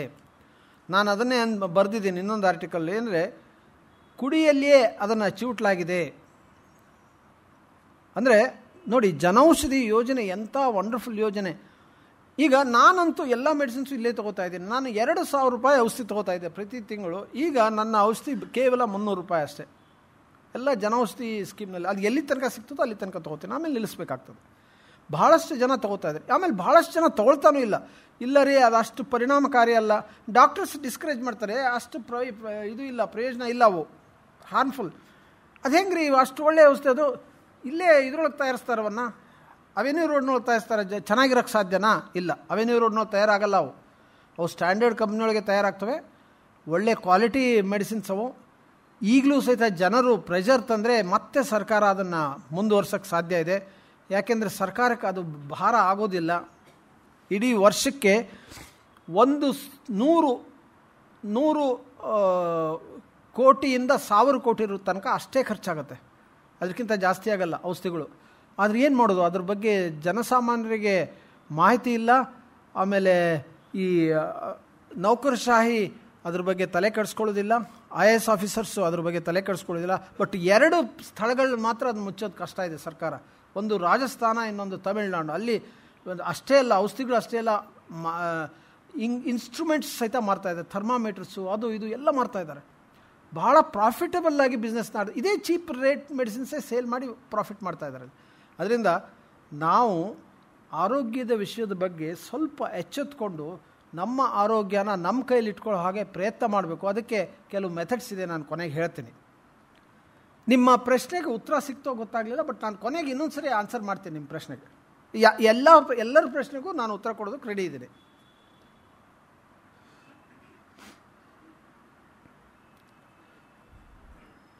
ಇವತ್ತು ಜನಾರೋಗ್ಯ ಸುಧಾರಣೆ ಹೇಗೆ ಆಯಿತು, ಇಷ್ಟೆಲ್ಲ ಆಯಿತು, ಸುಧಾರಣೆ ಹೇಗೆ ಮಾಡೋಕ್ಕೆ ಸಾಧ್ಯ? ಸುಧಾರಣೆ ಅಂತಂತಂದರೆ ನಾವಿಲ್ಲಿ ಕುತ್ಕೊಂಡು ಲೆಕ್ಚರ್ ಹೊಡೆದ್ರೆ ಸುಧಾರಣೆ ಆಗೋದಿಲ್ಲ, ಅಥವಾ ಎಲ್ಲ ದೇವಸ್ಥಾನದೊಳಗೆ ಹೋಗಿ ಪೂಜೆ ಮಾಡಿದರೆ ಸುಧಾರಣೆ ಆಗೋದಿಲ್ಲ. ಅದಕ್ಕೆ ನಿರ್ದಿಷ್ಟವಾದ ವಿಧಾನಗಳಿವೆ, ಅದನ್ನು ಉಪಯೋಗಿಸಿದ್ರೆ ಮಾತ್ರ ಸುಧಾರಣೆ ಆಗ್ತದೆ, ಇಲ್ಲದ್ರೆ ಸುಧಾರಣೆ ಆಗೋದಿಲ್ಲ, ಜನ ಸತ್ತೋಗ್ತಾರೆ. ಅದನ್ನೂ ಮರೆಯೋಂಗಿಲ್ಲ. 1978, 86, 93, 2000 ಹಾಗೂ 2016 ಆರೋಗ್ಯ ನೀತಿಗಳನ್ನ ನಾನು ಅಧ್ಯಯನ ಮಾಡಿದ್ದೀನಿ. 5 ಸರಿ ಆರೋಗ್ಯ ನೀತಿಗಳು ಬಂತು. ಇವೆಲ್ಲ ಆರೋಗ್ಯ ನೀತಿಗಳು ಬಹಳ ಮುಖ್ಯವಾದದ್ದೇನು ಅಂದರೆ ಇವು ಖಾಸಗೀಕರಣದಕ್ಕೆ ಸಪೋರ್ಟ್ ಕೊಟ್ಟು, ಖಾಸಗಿ ವ್ಯವಸ್ಥೆನ ಇಂಪ್ರೂವ್ ಮಾಡೋದಕ್ಕೆ ಹೆಚ್ಚು ಒತ್ತು ಕೊಟ್ಟು, ಆದರೆ ಸರ್ಕಾರಿ ವ್ಯವಸ್ಥೆ ಇಂಪ್ರೂವ್ ಮಾಡೋದಕ್ಕೆ ಒತ್ತು ಕೊಡಲೇ ಇಲ್ಲ. ಹೀಗಾಗಿ ಇವತ್ತು ಸರ್ಕಾರಿ ಸೇವೆಗಳು ಈ ಪರಿಸ್ಥಿತಿಗೆ ಬಂದಿವೆ. 5 ಆರೋಗ್ಯ ನೀತಿಗಳು ಸಹಿತ ಸರ್ಕಾರಿ ವ್ಯವಸ್ಥೆಗೆ ಇಂಪಾರ್ಟೆನ್ಸ್ ಕೊಡಲೇ ಇಲ್ಲ. ಎಲ್ಲಿವರೆಗೂ ಕೊಡೋದಿಲ್ಲ, ಅದು ನ್ಯಾಚುರಲಿ. ನಾವು 33 ಸಂಘಟನೆವೆ ನಮ್ಮವು. ಈ ಸಂಘಟನೆಯಿಂದ ನಿರಂತರವಾಗಿ ಪ್ರತಿಭಟನೆ ಮಾಡ್ತಾಯಿದ್ದೀವಿ. ಬಟ್ ನಮ್ಮ ಕೂಗು ಅಷ್ಟು ಬಲಹೀನ ಅಂತ ಅನ್ಬೋದು, ಕೇಳಿಸ್ತಾ ಇಲ್ಲ. ಕೇಳಿರುವಾಗ ಬದಲಾವಣೆ ತಂದಿದ್ದೀವಿ. ಈಗ ನ್ಯಾಷನಲ್ ರೂರಲ್ ಹೆಲ್ತ್ ಮಿಷನ್ ಅಂತ ಇದೆಯಲ್ಲ, ನಮ್ಮ ಸಂಘಟನೆಯ ಪ್ರತಿಫಲ ಅದು. ರೂರಲ್ ಹೆಲ್ತ್ ಮಿಷನ್ ಬರ್ತಾನೆ ಇರಲಿಲ್ಲ, ಬಂದಿದೆ. ಈ ಸಾಕಷ್ಟು ಬದಲಾವಣೆಗಳಾಗಿದೆ. ಆದರೆ ಇನ್ನೂ ಬದಲಾವಣೆ ತರೋದಕ್ಕೆ ನಾವು ಬೇಕಾದಷ್ಟು ಸಜೆಷನ್ಸ್ ಕೊಟ್ಟಿದ್ದೀವಿ. ಸುಪ್ರೀಂ ಕೋರ್ಟ್ನಲ್ಲಿ PIL ಹಾಕಿದ್ದೀವಿ, ಹೈಕೋರ್ಟ್ನಲ್ಲಿ PIL ಹಾಕಿದ್ದೀವಿ, ರಾಜಸ್ಥಾನ ಹೈಕೋರ್ಟ್ನಲ್ಲಿ PIL ಹಾಕಿದ್ದೀವಿ, ಡೆಲ್ಲಿ ಹೈಕೋರ್ಟ್ನಲ್ಲಿ PIL ಹಾಕಿದ್ದೀವಿ. ಅದರಿಂದ ಮಾತ್ರ ಚೇಂಜ್ ಮಾಡೋಕ್ಕೆ ಸಾಧ್ಯ. ನಾವು ಸುಮ್ಮನೆ ಕೂತ್ಕೊಂಡು ಗುಡ್ ವಿಷಸ್ನಿಂದ ಚೇಂಜಸ್ ಆಗೋದಿಲ್ಲ. ಸೊ ಆ ಥರದ ಸ್ಥಿತಿ ಇರೋದರಿಂದ ಸರ್ಕಾರಿ ವ್ಯವಸ್ಥೆನೇ ನೀತಿನೇ ಸರಿ ಇಲ್ಲದಿರೋದ್ರಿಂದ ಅದು ಹೆಂಗೆ? ನಮ್ಮ ಉದ್ದೇಶ ಏನು ಅಂತಂದರೆ ಬಡ ಜನರ, ಮಹಿಳೆಯರ, ಮಕ್ಕಳ, ವೃದ್ಧರ, ಗುಡ್ಡಗಾಡು ಜನರ, ಬೇರೆಯವರ ಜನರ ಆರೋಗ್ಯ ಕಂಪ್ಲೀಟಾಗಿ ಕಡೆಗಣಿಸಲಾಗಿದೆ. ಶ್ರೀಮಂತರು ಕೊಂಡ್ಕೋತಾರೆ ಬಿಡಿ, ಎಲ್ಲರ ದೊಡ್ಡ ಆಸ್ಪತ್ರೆಗೆ ಹೋಗಿ ತೊಗೋತಾರೆ, ಅವ್ರಿಗೇನೂ ತೊಂದರೆ ಆಗೋದಿಲ್ಲ. ಶ್ರೀಮಂತರ ಬಗ್ಗೆ ತಲೆ ಕೆಡಿಸ್ಕೊಳ್ಳೋದೇ ಬೇಡ ನಾವು. ಶ್ರೀಮಂತರಿಗೂ ಒಳ್ಳೆಯ ಔಷಧಿ ಸಿಗಬೇಕು, ಶ್ರೀಮಂತರಿಗೂ ಒಳ್ಳೆಯ ಆರೋಗ್ಯ ಪರಿಸ್ಥಿತಿ ಸಿಗಬೇಕು. ನಾನು ಅದನ್ನು ಒಪ್ತೀನಿ, ಯಾರಿಗೂ ಎಕ್ಸ್ಪ್ಲಾಯ್ಟ್ ಆಗಬಾರ್ದು. ಬಟ್ ಬಡ ಜನರ ಪರಿಸ್ಥಿತಿ ನೋಡಿ ಎಷ್ಟು ವರ್ಸ್ಟ್ ಆಗಿದೆ. ಈ ಪೇಪರ್ನೊಳಗೆ ಓದ್ತಿರಲ್ಲ, HIV ಇರೋ ಮಹಿಳೆಗೆ ಡೆಲಿವರಿ ಮಾಡಿಸೋದಿಲ್ಲ ಅಂತ ಅನ್ನೋ ಮನೋಭಾವನೆ ಇವತ್ತು ವೈದ್ಯರಲ್ಲಿದ್ದರೆ ಅವ್ರು ವೈದ್ಯರೇ ಅಲ್ಲ ನನ್ನ ಒಪಿನಿಯನಲ್ಲಿ. ಖಾಸಗಿ ಆಸ್ಪತ್ರೆಗಳಲ್ಲಿ ಚಿಕಿತ್ಸೆ ದುಬಾರಿಯಾಗಿವೆ. ಹೀಗಾಗಿ ಆರೋಗ್ಯ ಸುಧಾರಣೆಗೆ ಏನೇನು ಮಾಡಬೇಕು ನೋಡಿ. ಈ ವಿಷಯನ 99% ಜನಕ್ಕೆ ತಿಳುವಳಿಕೆ ಕೊಡೋರೇ ಇಲ್ಲ. ಆರೋಗ್ಯ ಮೂಲಭೂತ ಹಕ್ಕಾಗಬೇಕು, ಇಲ್ಲದೇ ಇದ್ರೆ ಆಗೋದಿಲ್ಲ. ಈಗ ಥೈಲ್ಯಾಂಡ್ಗೆ ಹೋಗಿ ಆರೋಗ್ಯ ಮೂಲಭೂತ ಹಕ್ಕಾಗಿದೆ. ಅದರ ಅರ್ಥ ಏನು ಹೇಳ್ತೀನಿ ಕೇಳಿ. ನೀವೇನಾದ್ರು ಥೈಲ್ಯಾಂಡ್ಗೆ ಹೋಗಿ ಸಡನ್ನಾಗಿ ಹಾರ್ಟ್ ಅಟ್ಯಾಕ್ ಆಗಿ ಕೆಳಗೆ ಬಿದ್ದರೆ ಆಸ್ಪತ್ರೆಗೆ ಹೋಗಲೇಬೇಕಾಯ್ತು. ಪ್ರೈವೇಟ್ ಆಸ್ಪತ್ರೆಗೆ ಹೋದ ಅವನು ಒಂದು $30,000 ಬಿಲ್ ಕೊಟ್ಟ. ನೀವು ಆ ಸರ್ಕಾರಕ್ಕೆ ಸಬ್ಮಿಟ್ ಮಾಡಿ ಅದು $30,000 ಕೊಡ್ತಾರೆ. ನೀವು ನಿಮ್ಮ ಜವಾಬ್ದಾರಿನ ಸರ್ಕಾರಿ ಆಸ್ಪತ್ರೆ ನೋಡ್ಕೋಬೇಕಾಗಿತ್ತು. ನೀವು ಸರ್ಕಾರಿ ಆಸ್ಪತ್ರೆಗೆ ಹೋಗೋಕ್ಕಾಗಲಿಲ್ಲ, ಖಾಸಗಿ ಆಸ್ಪತ್ರೆಯಲ್ಲಿ ತೊಗೊಂಡಿದ್ರೆ ನಿಮಗೆ ಅದನ್ನು ರಿಯಂಬರ್ಸ್ ಮಾಡ್ತಾರೆ. ಅಫ್ಕೋರ್ಸ್ ನಾಟ್ ನಾವು ಹೋದ್ರೆ ಆಗಲ್ಲ, ಅಲ್ಲಿ ಸಿಟಿಸನ್ನು. ಸೊ ಮೂಲಭೂತ ಹಕ್ಕು ಅಂತಂದರೆ ಈ ಥರ ಇರಬೇಕು.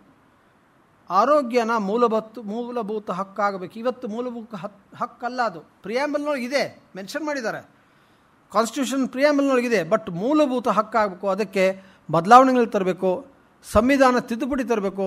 ತಿದ್ದುಪಡಿ ತಂದರೆ ಮಾತ್ರ ಸಾಧ್ಯ ಇದೆ, ಇಲ್ಲದಿದ್ದರೆ ಆಗೋದಿಲ್ಲ. ನಾವು ಎಷ್ಟೇ ಹೊಡ್ಕೊಂಡ್ರೂ ಯಾರೂ ಜವಾಬ್ದಾರಿ ತೊಗೊಳ್ಳೋದಿಲ್ಲ. ಹೆಲ್ತ್ ಮಿನಿಸ್ಟ್ರು ಜವಾಬ್ದಾರಿ ತೊಗೊಳ್ಳೋದು. ಹೆಲ್ತ್ ಮಿನಿಸ್ಟ್ರು ಯಾಕೆ ತೊಗೋತಾನೆ?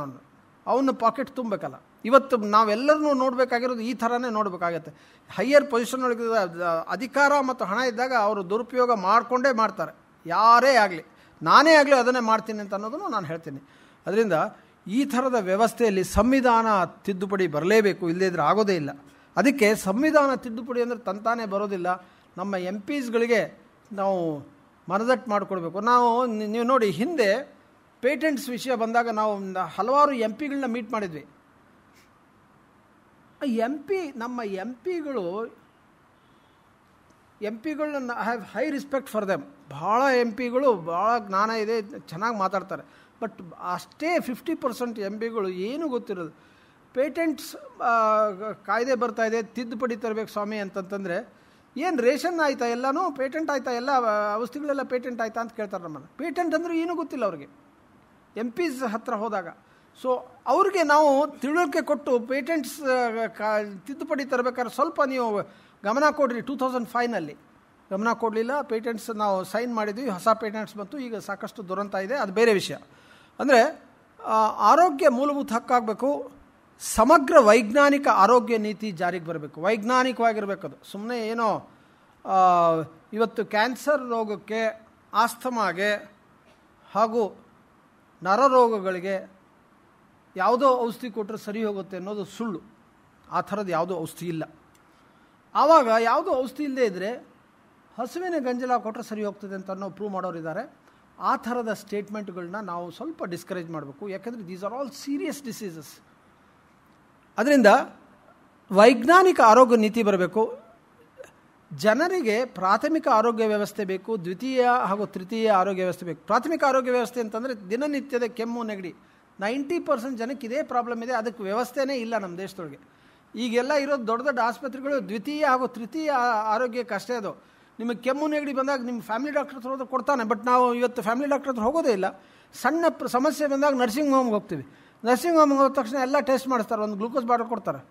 ಗ್ಲೂಕೋಸ್ ಬಾಟಲ್ ಏನೂ ಪ್ರಯೋಜನ ಇಲ್ಲ. ಅದನ್ನ ತೊಗೊಂಡು ಬರೋ ಅಷ್ಟೊತ್ತಿಗೆ $200 ಬದಲು $2,000 ಆಗಿರ್ತದೆ. ಸಂತೋಷ, ಎಲ್ಲ ನಾರ್ಮಲ್ ಇದೆಯಪ್ಪ. ನಮ್ಮಲ್ಲಿ ನಮ್ಮ ನಂಬಿಕೆ ಹೇಗಿದೆ ನೋಡಿ, ಎಲ್ಲ ಟೆಸ್ಟ್ ಮಾಡಿದಾಗ ಎಲ್ಲ ನಾರ್ಮಲ್ ಇದೆ ಅಂದರೆ ಭಾಳ ಸಂತೋಷ ಪಡ್ತೀವಿ. ನಾನು ಹೇಳೋದಂದರೆ ಯಾವ ಟೆಸ್ಟ್ ಮಾಡದಿದ್ರೂ ನಾರ್ಮಲ್ ಇರ್ತಿತ್ತು, ನೀವು ಅದನ್ನು ಸಂತೋಷಪಡ್ರಿ, ಸುಮ್ಮನೆ ಯಾಕೆ ಟೆಸ್ಟ್ ಮಾಡಿಸ್ತೀರಿ ಅಂತ. ನಾನು ನನ್ನ ಹತ್ರ ಬಂದಾಗ ಯಾವುದೇ ರೋಗಿಗೆ ಯಾವುದೇ ಸ್ಪೆಸಿಫಿಕ್ ಪ್ರಾಬ್ಲಮ್ ಇದ್ದರೆ ಅದಷ್ಟೇ ಮಾಡಿಸ್ತೀನಿ, ಎಲ್ಲನೂ ಮಾಡಿಸ್ಬೇಕಾಗಿಲ್ಲ. ಹಾಗಾದರೆ ಎಲ್ಲ ಟೆಸ್ಟ್ ಮಾಡಿಸೋದು ಬೇಡವಾ? ಬೇಕು, ಎಲ್ಲ ಟೆಸ್ಟು ಮಾಡಿಸ್ಬೇಕು. ಯಾವಾಗ? ಆರೋಗ್ಯನ ಸರ್ಕಾರ ಪೂರ್ತಿ ಜವಾಬ್ದಾರಿ ತಗೊಂಡಾಗ. ನೋಡಿ, ನೀವು ಲಾವೋಸ್ ಅಂತ ಒಂದು ಸಣ್ಣ ದೇಶ ಇದೆ, ಅಲ್ಲಿ ಒಬ್ಬ ತಲೆನೋವು ಬಂದರೆ 5 ಸರಿ ಅಥವಾ 6 ಸರಿ ಸ್ಕ್ಯಾನ್ ಮಾಡಿಸ್ತಾರೆ. ಬಡ ದೇಶ ಅದು. ಅಲ್ಲ ರೀ, ಈ ಶ್ರೀಮಂತ ದೇಶ, ನಾವು 1 ಸರಿ ಸ್ಕ್ಯಾನ್ ಮಾಡಿದರೆ ನೀವು ಹೊಡ್ಕೋತಾ ಇದ್ದೀರಾ, ಅವರು 5-6 ಸರಿ ಮಾಡ್ತಾರಲ್ಲ, ನೀವೇನು ಹೇಳ್ತಾ ಇದ್ದಾರೆ ನಮ್ಗೆ ಅರ್ಥನೇ ಆಗ್ತಾ ಇಲ್ಲ ಅಂತ ನೀವು ಅನ್ಬೋದು. ಅಲ್ಲಿ ಯಾಕೆ ಮಾಡಿಸ್ತಾ ಇದ್ದಾರೆ ಅಂತಂದರೆ ಅದು ಸರ್ಕಾರಿ ವ್ಯವಸ್ಥೆ. ಎಲ್ಲ ಇನ್ವೆಸ್ಟಿಗೇಷನ್ಸು, ಎಲ್ಲ ಟ್ರೀಟ್ಮೆಂಟು ಸರ್ಕಾರಿ ಲೆವೆಲ್ನೊಳಗೆ ಸಿಗ್ತಾ ಇದ್ದರೆ ನೀವು ಏನು ಟೆಸ್ಟ್ ಬೇಕಾದರೂ ಮಾಡಿಸಿ. ಬೇಕಾಗತ್ತೆ, ಎಷ್ಟೋ ಸಾರಿ ಮೇಲೆ ಸ್ಕ್ಯಾನಿಂಗ್ ಬೇಕಾಗುತ್ತೆ. ನನ್ನ ಪೇಷಂಟ್ಗೆ 23 MRI ಸ್ಕ್ಯಾನ್ ಬೇಕಾಯಿತು. MRI ಸ್ಕ್ಯಾನ್ 23 ಆದಾಗ ನಮಗೆ ಗೊತ್ತಾಯಿತು ಒಳಗಡೆ ಬ್ರೈನ್ ಟ್ಯೂಮರ್ ಇದೆ. ಒಂದೇ ಸ್ಕ್ಯಾನ್ನೊಳಗೆ ಗೊತ್ತಾಗಲ್ಲ. ಅದನ್ನು ಭಾಳ ಸರಿ ನಾವೇನು ತಿಳ್ಕೊಂಡ್ಬಿಟ್ಟಿದ್ದೀವಿ, ಡಾಕ್ಟ್ರ್ ಸುಮ್ಮನೆ ಮಾಡಿಸಲ್ಲ. Neurosurgeon of a very high repute ಇದ್ದಾರೆ ನಮ್ಮಲ್ಲಿರೋ. ಈ ನ್ಯೂರೋಸರ್ಜನ್ಸ್ ಎಲ್ಲ ಎಕ್ಸ್ಟ್ರೀಮ್ಲಿ ಗುಡ್. ಗೌರ್ಮೆಂಟ್ ಹಾಸ್ಪಿಟಲ್ನೊಳಗೆ, ಪ್ರೈವೇಟ್ನವರಲ್ಲ ನಾನು ಹೇಳ್ತಾ ಇರೋದು. ಅವರು ಅಷ್ಟು ಸರಿ ಮಾಡಿಸ್ಬೇಕಾಗುತ್ತೆ. ಮಾಡಿಸಿದಾಗ 23 ನ್ಯೂರೋಸರ್ಜರಿ ಮಾಡಿದಾಗ MRI ಮಾಡಿಸಿದಾಗ ಗೊತ್ತಾಯಿತು ಬ್ರೈನ್ ಟ್ಯೂಮರ್ ಅಂತ. ಮೊದಲು ಗೊತ್ತಾಗಲಿಲ್ಲ, ಆಮೇಲೆ ಆ ಮಹಿಳೆ ಸತ್ತೋದ್ಲು. ಆ ಮಹಿಳೆ ನನ್ನ ಕ್ಲೋಸ್ ಫ್ರೆಂಡ್ ಹೆಂಡ್ತಿ, 5 ವರ್ಷ ಆಯ್ತು ಸತ್ತೋದ್ಲವಳು. 23 MRI ಮಾಡಿಸಿದ್ವಿ ಇಲ್ಲೇ ಬೆಂಗಳೂರಿನೊಳಗೆ. ಅಂದರೆ ಕೆಲವು ಸರಿ ಬೇಕಾಗ್ತದೆ. ಅದಕ್ಕೆ ಇವತ್ತು ವೈದ್ಯಕೀಯ ವ್ಯವಸ್ಥೆ ಎಷ್ಟು ಮಾಡರ್ನ್ ಆಗಿದೆ, ಎಷ್ಟು ಡಿಫಿಕಲ್ಟ್ ಆಗಿದೆ ಅಂದರೆ ಜನಸಾಮಾನ್ಯರು ಕೊಂಡ್ಕೊಳ್ಳೋಕ್ಕಾಗಲ್ಲ ಸ್ವಾಮಿ. ಅದಕ್ಕೆ ನಾನು ಹೇಳೋದು, ನ್ಯಾಷನಲೈಸ್ ಮಾಡಿರಿ. ಗೌರ್ಮೆಂಟ್ ಜವಾಬ್ದಾರಿ ತೊಗೋಬೇಕಿದ್ದು. ನ್ಯಾಷನಲೈಸ್ ಅಂದ ತಕ್ಷಣ ಭಾಳ ಜನ ನೋಡಿರಿ, ನ್ಯಾಷನಲೈಸ್ ಸಿಸ್ಟಮ್ ಹೇಗಿದೆ, ಎಷ್ಟು ಕೆಟ್ಟದಾಗಿದೆ ಅಂತ ಅನ್ನೋರು ಇದ್ದಾರೆ. ಯಾರಿಗೆ ಕೊಂಡ್ಕೊಳ್ಳೋಕ್ಕಾಗುತ್ತೋ ನೀವು ಪ್ರೈವೇಟ್ ಹೋಗಿ, ಇಲ್ಲಾಂದರೆ ಸರ್ಕಾರಿ ವ್ಯವಸ್ಥೆ ಬೇಕು. ಒಂದೊಂದು MRIನೊಳಗೆ ಒಂದೊಂದು ಸರಿ ಗೊತ್ತಾಗಲ್ಲ, ಮೇಲ್ಮೇಲೆ ಬೇಕಾಗ್ಬೋದು. ಆದರೆ ಮುಖ್ಯವಾಗಿ ನಮ್ಮೆಲ್ಲರ ಆರೋಗ್ಯ ಸುಧಾರಿಸಬೇಕು ಅನ್ನೋದಾದರೆ ಪ್ರಾಥಮಿಕ ಆರೋಗ್ಯ ವ್ಯವಸ್ಥೆ ಇರಬೇಕು ಅನ್ನೋದನ್ನು ನಾನು ಹೇಳ್ತೀನಿ. ಅಗತ್ಯ ಔಷಧಿಗಳ ಬಗ್ಗೆ ಹೇಳಿದೆ. ಅಗತ್ಯ ಔಷಧಿಗಳು ಬಹಳ ಮುಖ್ಯವಾಗಿದೆ. ಇವತ್ತು ಅದನ್ನು ಮುಚ್ಚೋ ಪರಿಸ್ಥಿತಿ ಬಂದಿದೆ. ಯಾವುದು ಅಗತ್ಯ ಔಷಧಿಗಳು ಅದನ್ನೆಲ್ಲ ಡೀಟೇಲ್ಸು ಕೊನೆಗೆ ಒಂದು 5 ನಿಮಿಷ ಹೇಳ್ತೀನಿ, ಯಾವುದು ಔಷಧಿಗೆ ತೊಗೋಬೇಕು ನೀವು ಅಂತ ಅನ್ನೋದನ್ನು. ಎಲ್ಲ ಮಹಿಳೆಯರಿಗೂ ಹೆರಿಗೆ ಮುಂಚೆ ಪರೀಕ್ಷೆ ಆಗಬೇಕು. ಹೆರಿಗೆ ಸಾಧ್ಯವಾದರೆ ಸಾಂಸ್ಥಿಕ ಹೆರಿಗೆ ಆಗಬೇಕು. ಸಣ್ಣ ದೇಶ ಶ್ರೀಲಂಕಾದಲ್ಲಿ 100% ಸಾಂಸ್ಥಿಕ ಹೆರಿಗೆ. ಎಂಥ ದುರಂತ. ಆಮೇಲೆ ಶ್ರೀಲಂಕಾದೊಳಗೆ ನಮಗಿಂತ 2.5% ಜಾಸ್ತಿ ವ್ಯಾಕ್ಸಿನ್ಸ್ ಕೊಡ್ತಾರೆ. ನಮ್ಮಲ್ಲಿ ವ್ಯಾಕ್ಸಿನ್ಸ್ ನಾವೇ ತಯಾರಿಸ್ತೀವಿ, ಅದನ್ನು ನಾವು ಕೊಡ್ತಾ ಇಲ್ಲ. 2.5%. ಸೊ ಅಂಥ ಸಿಚುವೇಶನ್ಸ್ನೊಳಗೆ ಇವನ್ನೆಲ್ಲ ನಾವು ಜವಾಬ್ದಾರಿ ತೊಗೊಳ್ದೇ ಇದ್ರೆ ಹೇಗೆ ಆರೋಗ್ಯ ಸುಧಾರಿಸುತ್ತೆ? ಇವತ್ತಿಗೂ ಸಹಿತ ನಮ್ಮಲ್ಲಿ ಮಲ ಹೊರುವ ಪರಿಸ್ಥಿತಿ ಹೋಗಲಿಲ್ಲ. ಸ್ವಚ್ಛ ಭಾರತ್ ಬಂತು, ಮಲ ಹೊರ 83,000 ಜನ ಇವತ್ತಿಗೂ ಸಹಿತ ಮಲ ಹೊರಪಡಿಸ್ತಿದ್ದಾರೆ. ಅದೆಲ್ಲ ಹೋಗ್ಬೇಕು. ಇಕ್ವಿಪ್ಮೆಂಟ್ಸ್ ಬಂದಿವೆ, ಅದನ್ನು ಉಪಯೋಗಿಸ್ರಿ. 50 ವರ್ಷ ಆಯಿತು ಸ್ವೀಡನ್ನೊಳಗೆ ಮಲ ಹೊರೋ ಪರಿಸ್ಥಿತಿ ನಿಂತು, ಎಲ್ಲ ಇಕ್ವಿಪ್ಮೆಂಟ್ಸ್ ಮಾಡ್ತಾರೆ. ಜಿಲ್ಲಾ ಮಟ್ಟದ ಮಾನಸಿಕ ಆರೋಗ್ಯ ಕಾರ್ಯಕ್ರಮ ಜಾರಿಗೆ ಬಂತು. ನಮ್ಮಲ್ಲಿ ಮಾನಸಿಕ ರೋಗಗಳು ಸಾಕಷ್ಟು ಪ್ರಮಾಣದಲ್ಲಿವೆ. ಯಾರೋ ಹೇಳ್ತಿದ್ರು, ಅಯ್ಯೋ ನಮ್ಮ ದೇಶದೊಳಗೆ ಆಧ್ಯಾತ್ಮ ಇರೋದ್ರಿಂದ ಮಾನಸಿಕ ರೋಗಗಳೇ ಇಲ್ಲ ಅಂತ. ಸುಳ್ಳು. ನಮ್ಮ ದೇಶದಲ್ಲಿ, ಅಮೇರಿಕಾದಲ್ಲಿ ಎಷ್ಟು ಮಾನಸಿಕ ರೋಗಗಳಿವೆ ಅಷ್ಟೇ ಸಂಖ್ಯೆಯಲ್ಲಿ 10% ಜನ ಮಾನಸಿಕ ರೋಗಿಗಳಾಗಿದ್ದಾರೆ. 1% ಜನ ತೀವ್ರ ಥರದ ಮಾನಸಿಕ ರೋಗಗಳಿದ್ದಾರೆ. ಜಿಲ್ಲಾ ಮಟ್ಟದಲ್ಲಿ ಮಾನಸಿಕ ಆರೋಗ್ಯ ಕೇಂದ್ರಗಳಿವೆ. ದುರಂತ ಏನು ಅಂತಂದರೆ ಆ ಕೇಂದ್ರಗಳು ಸರಿಯಾಗಿ ಕೆಲಸ ಮಾಡ್ತಾ ಇಲ್ಲ. ನಿಮ್ಮಾನ್ಸ್ ವಂಡರ್ಫುಲ್ ಇನ್ಸ್ಟಿಟ್ಯೂಷನ್, ಅದರೊಳಗೆ ಏನು ಅನುಮಾನ ಇಲ್ಲ. ಬಟ್ ಜಿಲ್ಲಾ ಮಟ್ಟದಲ್ಲಿ ಹೋಗ್ಬೇಕ್ರಿ, ಜನಗಳು ಪೆರಿಫೆರಲ್ನಿರ್ತಾರೆ, ಅಲ್ಲಿ ಕೇಂದ್ರಗಳು ಸರಿಯಾಗಿ ವರ್ಕ್ ಮಾಡ್ತಾಯಿಲ್ಲ. ಇನ್ನೊಂದು ದುರಂತ ನಿಮ್ಗೆ ಯಾರೂ ಕೇಳಿರ್ಲಿಕ್ಕಿಲ್ಲ, ನಮ್ಮಲ್ಲಿ ಮೆಂಟಲ್ ಹಾಸ್ಪಿಟಲ್ಸ್ ಇವೆ, ಮೆಂಟಲ್ ಕೇಂದ್ರಗಳಿವೆ, ಆದರೆ ಕೌನ್ಸಿಲಿಂಗ್ ಸೆಂಟರ್ಸೇ ಇಲ್ಲ. ಕೌನ್ಸಿಲಿಂಗ್ ಸೆಂಟರ್ಸ್ ಬೇಕೇ ಬೇಕು. ಕೌನ್ಸಿಲಿಂಗ್ ಸೆಂಟರ್ಸ್ ಇಲ್ಲದೆ ಇದ್ದರೆ ಮೆಂಟಲ್ ಹಾಸ್ಪಿಟಲ್ ಕಟ್ಟಿನೂ ವೇಸ್ಟ್, ಅದನ್ನು ಅವರೇ ಒಪ್ತಾರೆ. ಕೌನ್ಸಿಲಿಂಗ್ ಇಲ್ಲ, ರಿಹ್ಯಾಬಿಲಿಟೇಷನ್ ಸೆಂಟರ್ಸ್ ಇಲ್ಲ. ನೋಡಿ ಎಂಥ ಅಂದರೆ ಈ ವಿಷಯಗಳನ್ನ ಹೇಳೋದೇ ಇಲ್ಲ ನಾವು. ರಿಹ್ಯಾಬಿಲಿಟೇಷನ್ ಸೆಂಟರು, ಕೌನ್ಸಿಲಿಂಗ್ ಸೆಂಟರ್ಸ್ ಬೇಕೇ ಬೇಕು. ಮೆಂಟಲ್ ಹಾಸ್ಪಿಟಲ್ ಇದ್ದರೆ ಅದು ಎರಡೂ ಇಲ್ಲದೇ ಇರೋದ್ರಿಂದ ನಮ್ಮ ಮೆಂಟಲ್ ಸಿಸ್ಟಮ್ ಎಷ್ಟು ಪೋರ್ ಆಗಿದೆ ಅನ್ನೋದನ್ನು ನೀವೇ ನೋಡ್ಬೋದು. ನಾನು ಪ್ರತಿನಿತ್ಯ ಮೆಂಟಲ್ ಕೇಸ್ಗಳನ್ನ ನೋಡ್ತೀನಿ. ಕೊನೆಗೆ ಒಂದು ಸಣ್ಣ ಉದಾಹರಣೆ ಕೊಡ್ತೀನಿ, ಅದನ್ನು ನೆನಪು ಮಾಡಿದರೆ ನಾನು ಹೇಳ್ತೀನಿ ಅದನ್ನು. ನಮ್ಮ ದೇಶದಲ್ಲಿ ಆರೋಗ್ಯ ನೀತಿಗಳಿವೆ, ಆದರೆ ಈ ನೀತಿಗಳು ತಳಮಟ್ಟದ ಅಗತ್ಯತೆಗೆ ರೂಪುಗೊಂಡಿಲ್ಲ. ಅಂದರೆ ಈ ನೀತಿಗಳೆಲ್ಲ IAS ಆಫೀಸರ್ ಮಾಡ್ತಾನಲ್ಲಿ. IAS ಆಫೀಸರ್ಗೆ ಏನು ಗೊತ್ತಿದೆ? ಏನು ಗೊತ್ತಿರೋಲ್ಲ. Is a good administrator. But ಅಲ್ಲಿ ಕೂತ್ಕೊಂಡು ಈ ಬೆಂಗಳೂರಿನವ್ರಿಗೆ ಜಾಸ್ತಿ ಮಲೇರಿಯಾ ಇಲ್ಲ, 63,000 ಟ್ಯಾಬ್ಲೆಟ್ಸ್ ಕಳಿಸಿದ್ರೆ ಸಾಕು ಅಂತಂದರೆ ಇದು ಮೀನಿಂಗ್ಲೆಸ್. 63,000 ಬೇಕಾಗಿಲ್ಲ, 3,000 ಸಾಕಾಗಿರುತ್ತೆ, 60,000 ಅಲ್ಲಿ ಬಂದು ಬೀಳ್ತದೆ, ವೇಸ್ಟು. ಆದರೆ ತಳಮಟ್ಟದೊಳಗೆ ರೂಪುಗೊಳ್ಬೇಕು. ಇಂಡಿಯಾದೊಳಗೆ ಇವತ್ತಿಗೂ ಸಹಿತ ತಳಮಟ್ಟದ ಪ್ಲ್ಯಾನಿಂಗ್ ಇಲ್ಲ ಹೆಲ್ತ್ನಲ್ಲಿ, ಎಕ್ಸೆಪ್ಟ್ 1 or 2 ಪ್ಲೇಸಸ್. ಎಲ್ಲೂ ತಳಮಟ್ಟದ ಪ್ಲ್ಯಾನಿಂಗ್ ಇಲ್ಲ. ಎಂಥ ದುರಂತ. ಇವತ್ತು ನೀವು ಪ್ರೈವೇಟ್ ಇದಕ್ಕೆ ಗೌರ್ಮೆಂಟ್ ಹಾಸ್ಪಿಟ್ಲ್ಗೆ ಹೋಗಿ, ನನ್ನ ಫ್ರೆಂಡ್ ಹೇಳ್ತಾ ಇದ್ದ, ನೋಡಪ್ಪ 160,000 ಗ್ಲೂಕೋಸ್ ಬಾಟ್ಲ್ ಬಂದು ಬಿದ್ದಿವೆ ಅಂತ. 160,000, 1,60,000 ಬಾಟ್ಲ್ಸು. ಅವನಿಗೆ ಬೇಕಾಗೋದು ಒಂದು 30 ಬಾಟ್ಲು ತಿಂಗಳಿಗೆ. 180-200 ಬಾಟ್ಲ್ ಆದರೆ ಸಾಕು ವರ್ಷಕ್ಕೆ. 160,000 ಬಂದಿದೆ.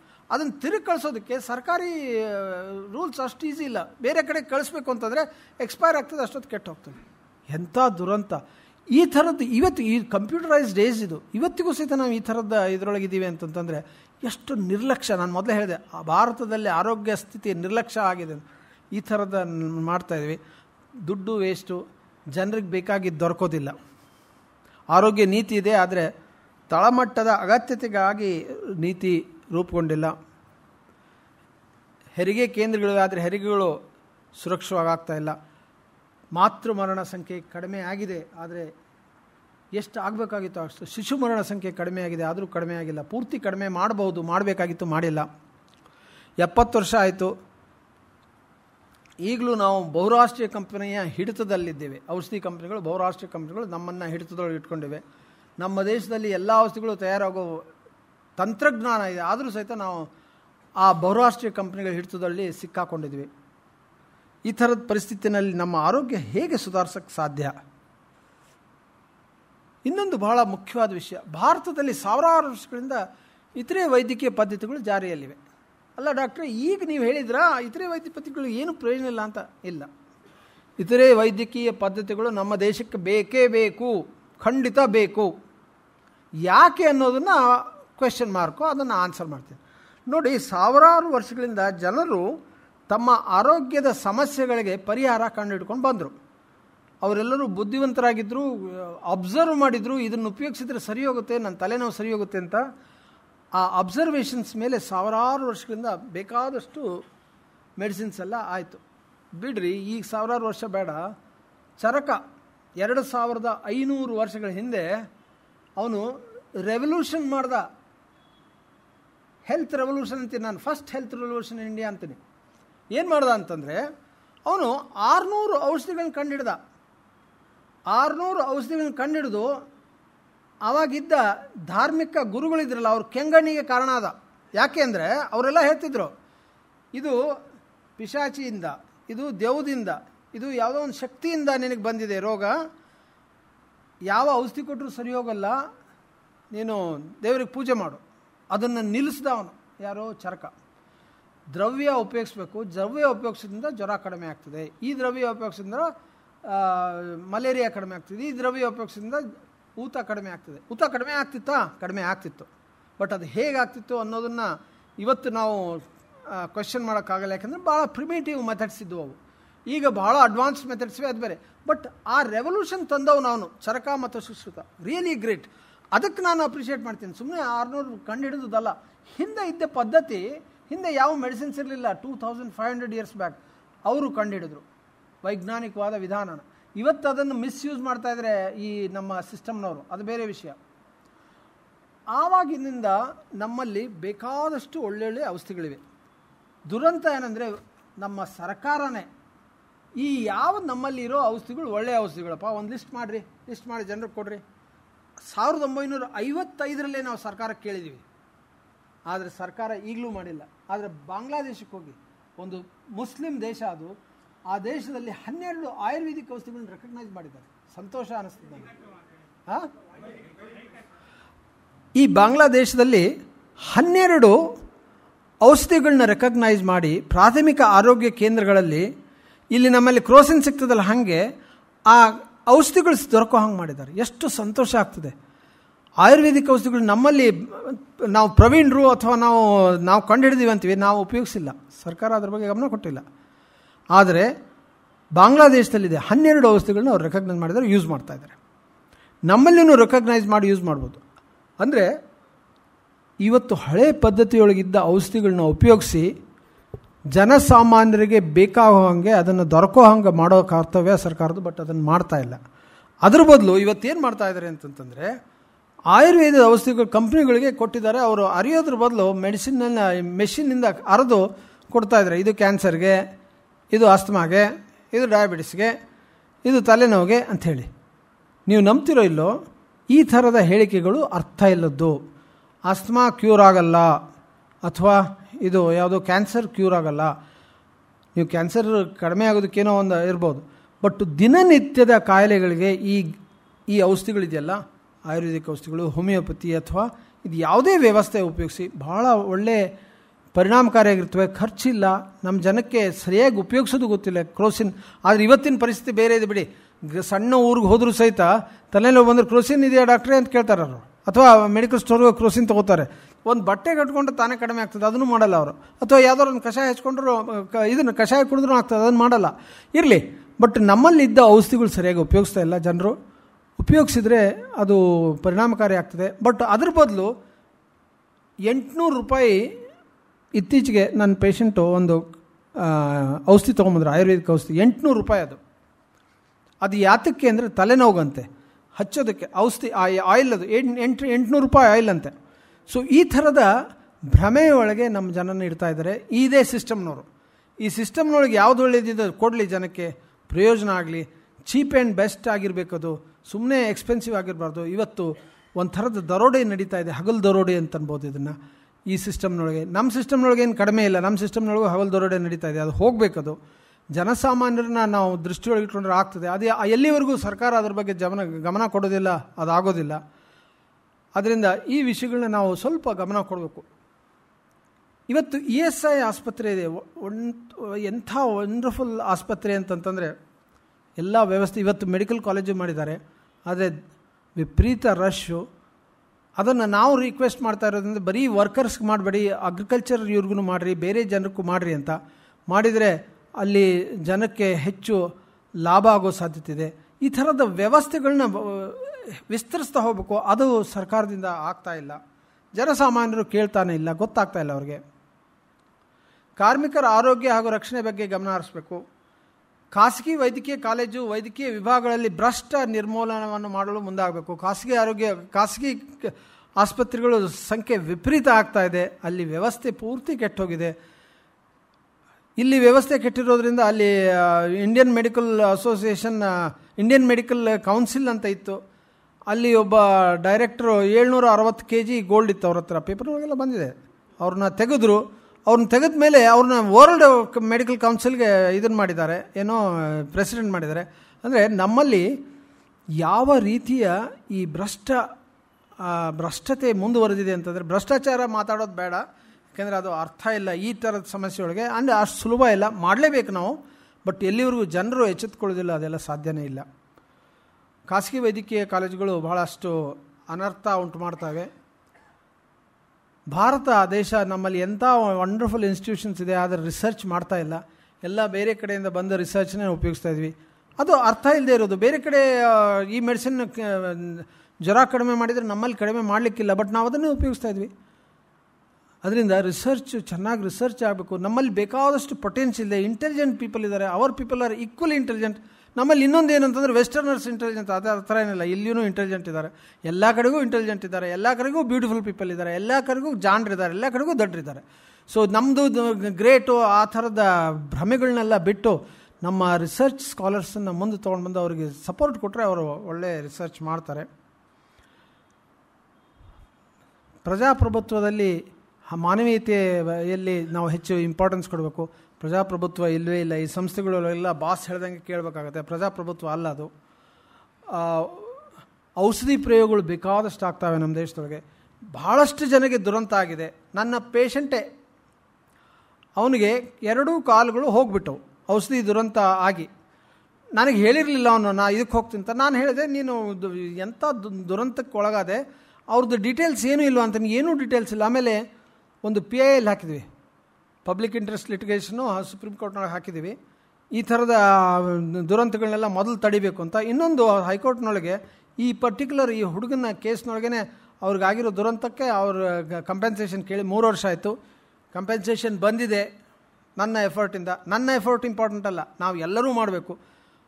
ಮೊದಲನೇ ಎಫರ್ಟ್ನೊಳಗೆ ಅವನಿಗೆ 1 ಲಕ್ಷ ರೂಪಾಯಿ ಕಂಪೆನ್ಸೇಷನ್ ಕೊಡಿಸಿದ್ದಾರೆ. ಇದರಿಂದ ನಾನು ಕೇಳಿರೋದು 20 ಲಕ್ಷ. ನೋಡೋಣ ಕೊಡ್ತಾರೋ ಇಲ್ಲ ಅಂತ. 2 ಕಾಲು ಹೋಗಿ ಪಾಪ, ಸಣ್ಣ ವಯಸ್ಸಿನ ಹುಡುಗ, ಹೊಟ್ಟೆ ಉರಿದೋಗ್ತದೆ. ಯಾಕೆಂದರೆ ತಾಯಿಗೆ 2 ಮಕ್ಕಳು, ಒಂದು ಬುದ್ಧಿಮಾಂದ್ಯ ಮಗ, ಇನ್ನೊಬ್ಬ ಜಾಣ ಮಗ. ಜಾಣ ಮಗನಿಗೆ ಹೀಗಾಗಿದೆ. ಏನು ಮಾಡ್ತೀರ? ನಾವು ಇವತ್ತು ಇದೆಲ್ಲ ಹೋಗಲಿ ಅಂಥೇಳಿ ಜನಾರೋಗ್ಯ ಆಂದೋಲನ ಅಂತ ಒಂದು ಪ್ರಾರಂಭ ಮಾಡಿದ್ದೀವಿ. ಜನರಿಗೆ ಸಪೋರ್ಟ್ ಕೊಟ್ಟು ಜನರ ಇಶ್ಯೂಸ್ಗಳನ್ನ ತೊಗೊಂಡು ಆರೋಗ್ಯದಲ್ಲಿ ಹೇಗೆ ಬದಲಾವಣೆ ತರಬೇಕು ಅಂತ. ಬಟ್ ನಮ್ಮ ಪ್ರಯತ್ನ ನಿರಂತರವಾಗಿ ನಡೀತಾ ಇದೆ. ನಾವು ಕೋರ್ಟ್ನೊಳಗೆ, ಸುಪ್ರೀಂ ಕೋರ್ಟ್ನೊಳಗೆ ಕೇಸ್ ಹಾಕೋದು, ಹೈಕೋರ್ಟ್ನೊಳಗೆ ಕೇಸ್ ಹಾಕೋದು ಎಲ್ಲ ನಮ್ಮ ಗ್ರೂಪ್ನವರೇ ದುಡ್ಡನ್ನು ಕಲೆಕ್ಟ್ ಮಾಡ್ತೀವಿ. ಯಾರೂ ನಮಗೆ ಗೌರ್ಮೆಂಟ್ನವ್ರು ದುಡ್ಡು ಕೊಡೋಲ್ಲ. ಯಾರ ಹತ್ರನೂ ಶ್ರೀಮಂತರ ಹತ್ರ ಹೋಗಿ ದುಡ್ಡು ತೊಗೊಳ್ಳಲ್ಲ ನಾವು. ನೀವು ನಂಬ್ತಿರಲ್ಲೋ, ಬಕೆಟ್ ಹಿಡ್ಕೊಂಡು ದುಡ್ಡು ಕಲೆಕ್ಟ್ ಮಾಡಿ ನಾವು ಸುಪ್ರೀಂ ಕೋರ್ಟ್ ಲಾಯರ್ಗೆ ಕೊಟ್ಟಿದ್ದೀವಿ. ನಮ್ಮ ಮೋಸ್ಟ್ ಆಫ್ ದ ಕೇಸಸ್ ನಮ್ಮದು ಪ್ರಶಾಂತ್ ಭೂಷಣ್ ಅಂತಿದ್ದಾರಲ್ಲ, ಅವರು ಹ್ಯಾಂಡಲ್ ಮಾಡ್ತಾರೆ. ಎಷ್ಟೋ ಸರಿ ಅವ್ರು ದುಡ್ಡು ತೊಗೊಳ್ಳೋದೇ ಇಲ್ಲ, ಬಟ್ ಕೆಲವು ಸರಿ ತೊಗೋತಾರೆ. ಅದನ್ನು ನಾವು ರೆಸ್ಪೆಕ್ಟ್ ಕೊಡಬೇಕಾಗುತ್ತೆ. ಅಂದರೆ ನಿರಂತರವಾಗಿ ಆರೋಗ್ಯದಲ್ಲಿ ಬದಲಾವಣೆ ತರಬೇಕಾದ್ರೆ ತಂದ್ರೆ ಮಾತ್ರ ಜನರ ಆರೋಗ್ಯ ಸುಧಾರಿಸೋಕ್ಕೆ ಸಾಧ್ಯ. ತಂತಾನೇ ಸುಧಾರಿಸೋದಿಲ್ಲ. ತಂತಾನೇ ಸುಧಾರಿಸ್ಬೇಕು ಅಂತ ಎಕ್ಸ್ಪೆಕ್ಟ್ ಮಾಡೋ ಹಾಗಿಲ್ಲ.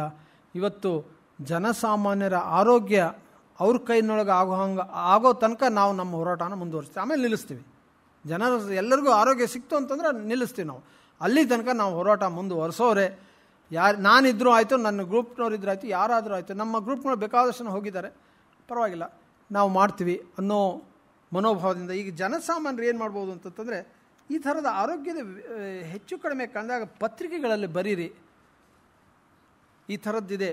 ನೀವು ನಂಬ್ತಿರಲ್ಲೋ, ಪತ್ರಿಕೆಗಳು ಬರೆದು ಏನಾಗುತ್ತೆ ಸ್ವಾಮಿ, ಸುಮ್ಮನೆ ಹೇಳ್ತೀರ ಬಂದು ಪೊಡಿಯ ಮೇಲೆ ಅಂತಂತೀರ. ನೋಡಿ, ಒಂದ್ಸಲಿ ನಾನು ಇದಕ್ಕೆ ಹೋಗಿದ್ದೆ, ಮಂಡ್ಯಗೆ ಹೋಗ್ಬೇಕಾದ್ರೆ ದಾರಿನಲ್ಲಿ ಒಬ್ಬ ವ್ಯಕ್ತಿ ಹೇಳ್ದ, ಸ್ವಾಮಿ ಇಲ್ಲಿ ಆಸ್ಪತ್ರೆಗೆ ಬಂದಿದೆ, ಟ್ರಿಪಲ್ ಆ್ಯಂಟಿಜನ್ನೇ ಇಲ್ಲ ಅಂತಂದು. ನಾನು ಹೌದಾ ಅಂತ ಕೇಳಿ ನಾನು ಮೈಸೂರಿಗೆ ಹೋಗ್ಬೇಕಿತ್ತು. ಇಳಿದೆ ಗೌರ್ಮೆಂಟ್ ಹಾಸ್ಪಿಟ್ಲ್ಗೆ ಹೋದೆ. ಅಲ್ಲಿ ಪಾಪ ಮೆಡಿಕಲ್ ಆಫೀಸರ್ ಹೇಳ್ದೆ, ಹೌದು ಟ್ರಿಪಲ್ ಆ್ಯಂಟಿಜನ್ 3 ತಿಂಗಳಿಂದ ಬಂದಿಲ್ಲ ಸ್ವಾಮಿ, ಸ್ಟಾಕ್ ಇಲ್ಲ ಅಂತ. ಅದು ಹೆಂಗೆ ರೀ ಸ್ಟಾಕ್ ಇಲ್ಲ? Triple antigen most common medicine ಅದು. ಅಂಗಡಿಯೊಳಗೆ ಆ ರೈಸ್ ಇಲ್ಲ ಅಂತಂತಂದರೆ ನಂಬಕ್ಕಾಗಲ್ಲ. ನಮ್ಮಲ್ಲಿ ರೈಸ್ ಇಲ್ಲ ಅಂತಂದರೆ ತಿರುಗಿ ಬರ್ತಾರೆ, ಕಾರ್ಡಿಗೆ ರೈಸ್ ಇಲ್ಲ ಅಂತಂದ್ರೆ ತಿರುಗಿ ಬರ್ತಾರೆ. ನಮ್ಮ ಅದು ಹಣೆ ಬಾರ ಸರಿ ಇಲ್ಲ ಅಂತ. ಹಣೆ ಬಾರದ ಪ್ರಶ್ನೆ ಅಲ್ಲ ಅದು. ನಾನು ಡೈರೆಕ್ಟರ್ ಆಫ್ ಹೆಲ್ತ್ ಸರ್ವಿಸಸ್ಗೆ ಹೋದೆ, ಈ ಕಂಪ್ಲೇಂಟ್ ಕೊಟ್ಟೆ. ನೀವು ನಂಬ್ತಿರಲ್ಲ, ಮರು ದಿವಸನೇ ಟ್ರಿಪಲ್ ಆ್ಯಂಟಿಜನ್ ಸ್ಟಾಕ್ ತೊಗೊಂಡು ಹೋದರು. ಆಯಿತಾ? ಇನ್ನೊಂದು ಭಾಳ ಇಂಟೆಲಿಜೆಂಟ್ ಮೆಥಡ್ ಏನು ಅಂತಂದರೆ, ನಮ್ಮ ಊರು ಹರಿಹರದ ಹತ್ರ ಒಂದು ಸಣ್ಣ ಹಳ್ಳಿ. ನನ್ನ ಅದು ಗೆಳೆಯ ಬಂದಿದ್ದಾರೆ, ಅವ್ರಿಗೆ ಗೊತ್ತಿದೆ ಅದು. ಆ ಊರು ಹೆಸರು ಕೊಮಾರನಹಳ್ಳಿ ಅಂತ. ಅಲ್ಲಿ ಒಬ್ಬ ಪೂಜಾರಿ ಇದ್ದ. ಅವನಿಗೆ ನೋಡಿ ಎಂಥ ಇಂಟ್ರೆಸ್ಟಿಂಗ್ ವಿಷಯಗಳು. ಆ ಪೂಜಾರಿಯನ್ನು ಆವತ್ತಿನ ದಿವಸ ಹೋದಾಗ ಹಾವು ಹಿಡ್ಕೊಂಡು ಆಟಾಡ್ತಾ ಇದ್ದ. ಆಮೇಲೆ ಕೇಳಿದೆ, ಏನು ರೀ ಹಾವು ಹಿಡ್ಕೊಂಡು ಕಚ್ತು ಅಂತಂದರೆ ಸತ್ತು ಹೋಗ್ತಾನಲ್ಲೇ? ಇಲ್ಲ, ಅವನಿಗೆ ಗರ್ಡ್ ರೇಖೆ ಇದೆ. ಗರ್ಡ್ ರೇಖೆ ಅಂತವೆಲ್ಲ 15ನೇ ಶತಮಾನದ್ದೆಲ್ಲ ಈಗ ವರ್ಕ್ ಆಗಲ್ಲ, ಪ್ಲೀಸ್ ಅದನ್ನು ಬಿಡ್ರಿ. ಆ ಹುಡುಗನ ಮೊದಲು ಹಾವು ಬಿಡು ಅಂತನ್ರಿ. ಇಲ್ಲ ಸ್ವಾಮಿ, ನಿಮಗೆ ಗೊತ್ತಿಲ್ಲ, ನೀವು ಈ ಹೊಸದಾಗಿ ಬಂದಿದ್ದೀರಾ ಅಂತ ನನ್ನೇ ಕೇಳಿದ್ರು ಅವರು. ಹೌದು ಅಂತಂತಂದೆ. ಇಲ್ಲ, ಅವ್ನು ಗರ್ಡ್ ರೇಖೆ ಇದೆ, ಹಾವು ಜೊತೆಗೆ ಆಟ ಆಡ್ತಾನೆ ನೋಡ್ರಿ ಅಂತ. ಒಂದು 10 ಮಿನಿಟ್ಸ್ ಆದಮೇಲೆ ಹಾವು ಕಚ್ಚಿತು. ಅವನಿಗೆ ಕಚ್ಚಿದ ಮೇಲೆ ಬಿದ್ದ ಅವನು. ನಾನು ಹೇಳಿದೆ, ಇವನು ಕಚ್ಚಿದೆ, ಬಿದ್ದಿದ್ದಾನೆ, ಹಾವು ಆ್ಯಂಟಿ ವೆನಮ್ ಕೊಡಲೇಬೇಕು ನಾವು. ಅಲ್ಲಿ ಗುರುಗಳಿದ್ದರು. ಗುರುಗಳು ಇರಲಿ, ದೇವರು ಇದ್ದಾನೆ, ಎಲ್ಲ ಕಡೆ ದೇವರು ಇದ್ದಾನೆ. ನಾನು ಎಲ್ಲೂ ದೇವರಿಲ್ಲ ಅಂತ ಅನ್ನೋದಿಲ್ಲ, ಎಲ್ಲ ಕಡೆ ಪ್ರತಿಯೊಂದು ಕಡೆಗೂ. ಬಟ್ ಸಾವು ಅನ್ನೋದು ಆ ದೇವ್ರ ಕೈನೊಳಗಿಲ್ಲ, ಯಮನ ಕೈನಲ್ಲಿದೆ, ನನಗದು ಗೊತ್ತಿದೆ. ಸೊ ಫಸ್ಟ್ ನಾವು ಯಮನದ ತಲೆ ಕೆಡಿಸ್ಕೊಳ್ಬೇಡ, ಫಸ್ಟ್ ಮೆಡಿಕಲ್ ಇದಕ್ಕೆ ಹೋದ್ವಿ ನಾವು, ಏನೋ PH ಇದೆ ಅಲ್ಲಿ ಮಲೆಬೆನ್ನೂರು ಅಂಥೇಳಿ, ಅಲ್ಲಿಗೆ ಹೋದರೆ ಅಲ್ಲಿ ಇಲ್ಲ ಅಂತಂದರು. ಇಮ್ಮಿಡಿಯೇಟ್ಲಿ ನಾವು ದಾವಣಗೆರೆಗೆ ಹೋದೆ. ದಾವಣಗೆರೆ ಹೋಗಿ ಆ district officer, medical officer, district medical officer ನನಗೆ ಗೊತ್ತಿದ್ದರು ಅವರು. ಲಕ್ಕಿಲಿ ಹಿಂದಿನ ತಿಂಗಳು ಅಲ್ಲೇ ಲೆಕ್ಚರ್ ಕೊಟ್ಟಿದ್ದೆ. ಅವ್ರು ಹೇಳಿದರು, ಇದೇ ಸ್ವಾಮಿ ನಮ್ಮ ಹತ್ರ ಬನ್ನಿರಿ, ನಾನು ನಮ್ಮ ಟೀಮ್ ಕಳಿಸ್ತೀನಿ, ವ್ಯಾಕ್ಸಿನ್ ನೀವು ಕೊಡ್ತೀರಾ ಅಂತ. ನಾನು ಕೊಡಲ್ವ, ನನಗೆ ಗೊತ್ತಿಲ್ಲ, ಯಾಕಂದ್ರೆ ನಾನು ಪ್ರಾಕ್ಟೀಸ್ ಮಾಡಿಲ್ಲ, ನನ್ನ ಪ್ರಾಕ್ಟೀಸ್ ಮಾಡಿದಾಗ ನಾನು ಇದನ್ನು ಕೊಡೋಲ್ಲ, ನೀವು ನಿಮ್ಮ ಟೀಮ್ ಕಳಿಸ್ತೀನಿ. ಕರ್ಕೊಂಡೋದ್ವಿ. ಕರ್ಕೊಂಡೋಗಿ ಆಗಲೇ ಕೊಲಾಪ್ಸ್ ಆಗಿದ್ದವನು, ಬಟ್ ಅಲ್ಲಿ ವ್ಯಾಕ್ಸಿನ್ ಕೊಟ್ವಿ, ಬದುಕಲಿಲ್ಲ ಅವನ. ಇದು ಬದುಕದ, ಬಟ್ ಇದು ಆಗಲಿಲ್ಲ ಅವನಿಗೆ, ಏನೂ ರಿಕವರ್ ಆಗಲಿಲ್ಲ. ಕರ್ಕೊಂಬಂದು ಹಾಸ್ಪಿಟ್ಲ್ ಡಿಸ್ಟ್ರಿಕ್ಟ್ ಹಾಸ್ಪಿಟ್ಲ್ಗೆ ಅಡ್ಮಿಟ್ ಮಾಡಿ 2 or 3 days ಆದಮೇಲೆ ಅವನು ರಿಕವರ್ ಆದ. ಅಂದರೆ ಎಂಥ ದುರಂತ! ಅಂದರೆ ಆ ವ್ಯಾಕ್ಸಿನ್ನು ಎಲ್ಲ ಕಡೆಗೂ ದೊರಕಬೇಕು. ದೊರಕದೇ ಇದ್ದರೆ ನಾವು ಕಂಪ್ಲೇಂಟ್ ಕೊಡಬೇಕು. ಜನಸಾಮಾನ್ಯರು ನಾವು ಏನು ಮಾಡ್ತಿರ್ತೀವಿ ಅಂತ ನಾವು ಕೂತ್ಕೊಂಡು ಕೈ ಮುಗಿದ್ರೆ ಆಗಲ್ಲ ಸ್ವಾಮಿ. ಎಷ್ಟೋ ಸರಿ ನಮ್ಮ ಆ್ಯಕ್ಷನ್ ಭಾಳ ಇಂಪಾರ್ಟೆಂಟು. ಆ ವ್ಯಾಕ್ಸಿನೂ ಸಿಕ್ತು, ಕೊನೆಗೆ ಆ ಬದುಕ್ತಾ ಹುಡುಗ. ಆಮೇಲೆ ಹೇಳಿದೆ, ನಿನಗೆ ಯಾವ ವಿಷ ಇಲ್ದಿರೋ ಹಾವು ಕಚ್ಚಿದ್ರು ಸತ್ತೋಗ್ತೀಯ ನೀವು, ನೆಕ್ಸ್ಟ್ ಟೈಮ್ನಿಂದ ಹಾವು ಹಿಡಿಲೇಬೇಡ ಅಂತ ಹೇಳಿದೆ ನಾನು. ಡೈರೆಕ್ಟಾಗಿ ಸ್ಟ್ರಾಂಗಾಗಿ ಹೇಳಿ ಕಳಿಸಿದೆ ಅವನಿಗೆ. ಆಫ್ಕೋರ್ಸ್ ಅವರೆಲ್ಲರೂ ಸಂತೋಷಪಟ್ಟರು, ಯಾಕೆಂದರೆ ಆ ಮಗು ಬದುಕ್ತಲ್ಲ. 22 ವರ್ಷ ರೀ, ಅದು ಸಣ್ಣ ವಯಸ್ಸು. ಅಂಥವ್ರಿಗೇನಾರಾದ್ರೆ ನಮಗೆ ಎಷ್ಟು ದುಃಖ ಆಗಬೇಕು. ಸೊ ಹೀಗಾಗಿ ಇವತ್ತು ಜನರಿಗೆ ನಿಮಗೇನಾದ್ರು ಪ್ರಾಬ್ಲಮ್ ಕಂಡ್ರೆ ಅದನ್ನು ಕಂಪ್ಲೇಂಟ್ ಮಾಡೋದಕ್ಕೆ ಪ್ರಾಕ್ಟೀಸ್ ಮಾಡ್ಕೊಳ್ಳಿ. ಅಟ್ಲೀಸ್ಟ್ ಡೈರೆಕ್ಟರ್ ಆಫ್ ಹೆಲ್ತ್ ಕೇಳ್ತಾರೆ, ಕೇಳಲ್ಲ ಅಂತಲ್ಲ, ಎಲ್ಲರೂ ಒಳ್ಳೆಯವರು ಇದ್ದಾರೆ. ಬಟ್ ಏನೋ ಕೆಟ್ಟ ಪ್ರಭಾವದಿಂದ ಅಲ್ಲಿ ದುಡ್ಡು ಸಿಗ್ತಿದೆ ಅಂತ ಹೊಡಿತಿರ್ತಾರೆ ಅಷ್ಟೇ ಹೊರತು ಒಳ್ಳೆ ಮನುಷ್ಯರೆಲ್ಲರೂ ಒಳ್ಳೆಯವರು. ನನ್ನ ಒಪಿನಿಯನ್ 99.9% ಮನುಷ್ಯರು ಒಳ್ಳೆಯವರು, ಆದರೆ ಅವರ ಎನ್ವೈರ್ಮೆಂಟ್ ಅವ್ರನ್ನ ಕೆಡಿಸಿರುತ್ತೆ ಅಷ್ಟೇ. ಹೀಗಾಗಿ ಆ ಮನೋಭಾವನೆಯಿಂದ ಹೋಗ್ತೀನಿ, ಅವ್ರು ಚೇಂಜ್ ಆಗಿದ್ದಾರೆ. ಆಮೇಲೆ ಇನ್ನೊಂದು ಏನು ಅಂತಂದರೆ, ಆರೋಗ್ಯ ಸಹಜ ಸ್ಥಿತಿ ಎಲ್ಲರಿಗೂ ಇರ್ತದೆ, ಬಟ್ ಅನಾರೋಗ್ಯ ಸಹಿತ ಸಹಜ ಸ್ಥಿತಿನೇ ಎಲ್ಲರಿಗೂ ಬರುತ್ತೆ. ಯಾರೂ ಅನಾರೋಗ್ಯದಿಂದ ತಪ್ಪಿಸ್ಕೊಳ್ಳೋಕೆ ಆಗೋದೇ ಇಲ್ಲ. ಅದರಿಂದ ಸಾಧ್ಯವಾದಷ್ಟು ನಾವು ವೈದ್ಯರ ಹತ್ರ ಹೋಗಿ ಚೆಕ್ ಮಾಡಿಸ್ಕೊಳ್ಳೋದಾಗಲಿ, ಆಸ್ಪತ್ರೆಗೆ ಹೋಗಿ ಚೆಕ್ ಮಾಡಿಸ್ಕೊಳ್ಳೋದಾಗಲಿ, ಆ ವಯಸ್ಸು ಬಂದಾಗ ಗಮನ ಕೊಡೋದಾಗಲಿ. ಇಲ್ಲೇ ಇದ್ದರೆ ಸತ್ತೋಗ್ಬಿಡ್ತೀವಿ ಬೇಗ, ಗೊತ್ತಾಯ್ತಾ? 4-5 ವರ್ಷದಿಂದ ನಾನು ಗಮನ ಕೊಡದೇ ಇದ್ದರೆ ಇವತ್ತು ಸತ್ತೋಗ್ಬಿಡ್ತಿದ್ದೆ. ನನಗೆ ಕ್ಯಾನ್ಸರ್ ಇದೆ, ಆದರೂ ಸಹಿತ ಧೈರ್ಯದಿಂದ ಇದ್ದೀನಿ, ಮನಸ್ಸು ಭಾಳ ಗಟ್ಟಿ ಮಾಡ್ಕೊಂಡಿದ್ದೀನಿ, ಜೊತೆಗೆ ಟ್ರೀಟ್ಮೆಂಟ್ ತೊಗೋತಾ ಇದ್ದೀನಿ. ದೊಡ್ಡ ಆಪ್ರೇಷನ್ ಮಾಡಿಸಿದೆ, ಫಸ್ಟ್ ಡೇನೇ ಹೋಗಿ ಮಾಡಿಸ್ಕೊಂಡೆ, ಚೆನ್ನಾಗಿದ್ದೀನಿ. ನೀವೂ ಹಾಗೆ ಇರ್ಬೋದು. ಅಂದರೆ ಇವತ್ತು ವೈಜ್ಞಾನಿಕವಾಗಿ ಭಾಳಷ್ಟು ಮುಂದುವರೆದಿದೆ. ಅದನ್ನು ಸರಿಯಾಗಿ ಪ್ರಯೋಜನ ಪಡೆದರೆ ತಾವೆಲ್ಲರೂ ಆರೋಗ್ಯದಿಂದಿರ್ಬೋದು. ಹಾಗೂ ನೀವು ಅಷ್ಟೇ ಅಲ್ಲ, ಬೇರೆಯವ್ರಿಗೂ ನಿಮ್ಮಿಂದ ಸ್ಫೂರ್ತಿ ದೊರಕಿ ಆರೋಗ್ಯದಿಂದಿರ್ಬೋದು. ಅದರಿಂದ ಅದ್ರ ಬಗ್ಗೆ ನೀವು ಗಮನ ಕೊಡಿ. ನಾವೆಲ್ಲರೂ ಸರ್ಕಾರಿ ವ್ಯವಸ್ಥೆ ಇಲ್ಲ ಅನ್ನೋದಾಗಲಿ ಅಥವಾ ಖಾಸಗಿ ವ್ಯವಸ್ಥೆ ಜಾಸ್ತಿ ರೇಟ್ ಅನ್ನೋದಾಗಲಿ ಬೇಡ. ಸ್ವಲ್ಪ ಅವೇರ್ನೆಸ್ ತೊಗೊಂಡು ನಮ್ಮ ಆರೋಗ್ಯನ ನಮ್ಮ ಕೈನೊಳಗೆ ಇಟ್ಕೊಳ್ಳೋಕ್ಕೆ ಪ್ರಯತ್ನ ಮಾಡಬೇಕು. ಸರ್ಕಾರ ಭಾಳ ಪ್ರಯತ್ನ ಮಾಡಬೇಕು. ಸರ್ಕಾರ ಮಾಡೋದಿಲ್ಲ, ನಾವೇ ಪ್ರಯತ್ನ ಮಾಡಬೇಕು. ಮಾಡೋಕ್ಕೆ ಸಾಧ್ಯ ಇದೆ. ನಾವಂತೂ ನಿರಂತರವಾಗಿ ಮಾಡ್ತಾಯಿದ್ದೀವಿ, ಅನುಮಾನನೇ ಇಲ್ಲ. ಒಂದಲ್ಲ 100. ಈಗ ಇದು ನ್ಯಾಷನಲ್ ರೂರಲ್ ಹೆಲ್ತ್ ಮಿಷನ್ ಅಂತಿತ್ತು, 2005ನಲ್ಲಿ ಸ್ಟಾರ್ಟ್ ಆಯಿತು. ನಮ್ಮ ಹೋರಾಟಗಳಿಂದನೇ ಸ್ಟಾರ್ಟ್ ಆಗಿದ್ದು, ಅದು ಇಲ್ಲಿದ್ರೆ ಸ್ಟಾರ್ಟ್ ಆಗ್ತಾ ಇರಲಿಲ್ಲ. ಇವತ್ತು ಅದು ಭಾಳಷ್ಟು ಬದಲಾವಣೆ ಬಂದಿದೆ. ಅಲ್ಲಿನೂ ದುಡ್ಡು ಹೊಡಿತಾರೆ, ಅದು ಬೇರೆ ವಿಷಯ. ಮನುಷ್ಯನ ಸ್ವಭಾವ ಏನು ಮಾಡೋಕ್ಕಾಗಲ್ಲ. ಎಲ್ಲಿ ದುಡ್ಡು ಇರ್ತದೆ, ಅಧಿಕಾರ ಇರ್ತದೆ, ದುಡ್ಡು ಹೊಡಿತಿರ್ತಾರೆ. ಅವ್ರೇನು ತಿರುಪತಿಗೆ ಹೋಗಿ ಬಂದರೂ ಸಹಿತ ಕಳ್ರೆ. ನೀವು ತಿರುಪತಿ ಅಲ್ಲ, ಇದಕ್ಕೆ ಹೆವನ್ಗೆ ಹೋಗಿ ಬಂದ್ರೂ ಕಳ್ರೆ ಅವರು. ಆದರೆ ಅವ್ರನ್ನ ಕಳ್ತನ ಮಾಡ್ದಂಗೆ ಮಾಡೋದು ನಾವು ಎಚ್ಚರದಿಂದ ಇರಬೇಕು. ಅದ್ರ ಬಗ್ಗೆ ನಾವು ಮಾತಾಡೋದೇ ಬೇಡ, ಅವ್ರು ಏನಾರು ಮಾಡ್ಕೊಳ್ಳಿ. ಅದರಿಂದ ಈ ಥರದ ವ್ಯವಸ್ಥೆಯನ್ನು ನಾವು ಸೃಷ್ಟಿಸ್ಕೊಂಡ್ರೆ ನನಗನ್ಸುತ್ತೆ ನಮ್ಮ ಆರೋಗ್ಯ ನಮ್ಮ ಕೈಲಿದ್ದಂಗೆ. ಇಷ್ಟು ಹೇಳಿ ನನ್ನ ಮಾತನ್ನು ಮುಗಿಸ್ತೀನಿ. ಯಾವುದೇ ಪ್ರಶ್ನೆ ಇದ್ದರೂ ನಾನು ಉತ್ತರಿಸೋಕ್ಕೆ ರೆಡಿ ಇದ್ದೀನಿ. ನಮಸ್ಕಾರ.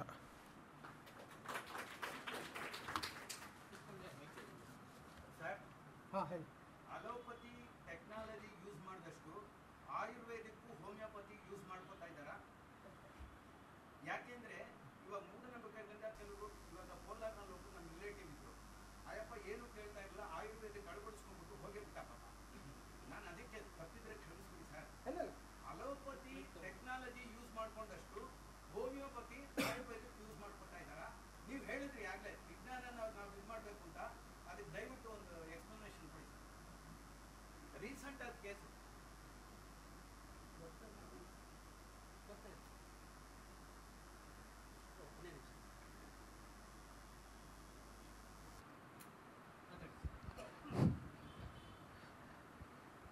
ನಮ್ಮ ಮನೆಯಲ್ಲಿ ಒಬ್ಬ ಹಸು ಕಾಯೋನಿದ್ದಾನೆ ಅಂತ ತಿಳ್ಕೊಳ್ಳಿ.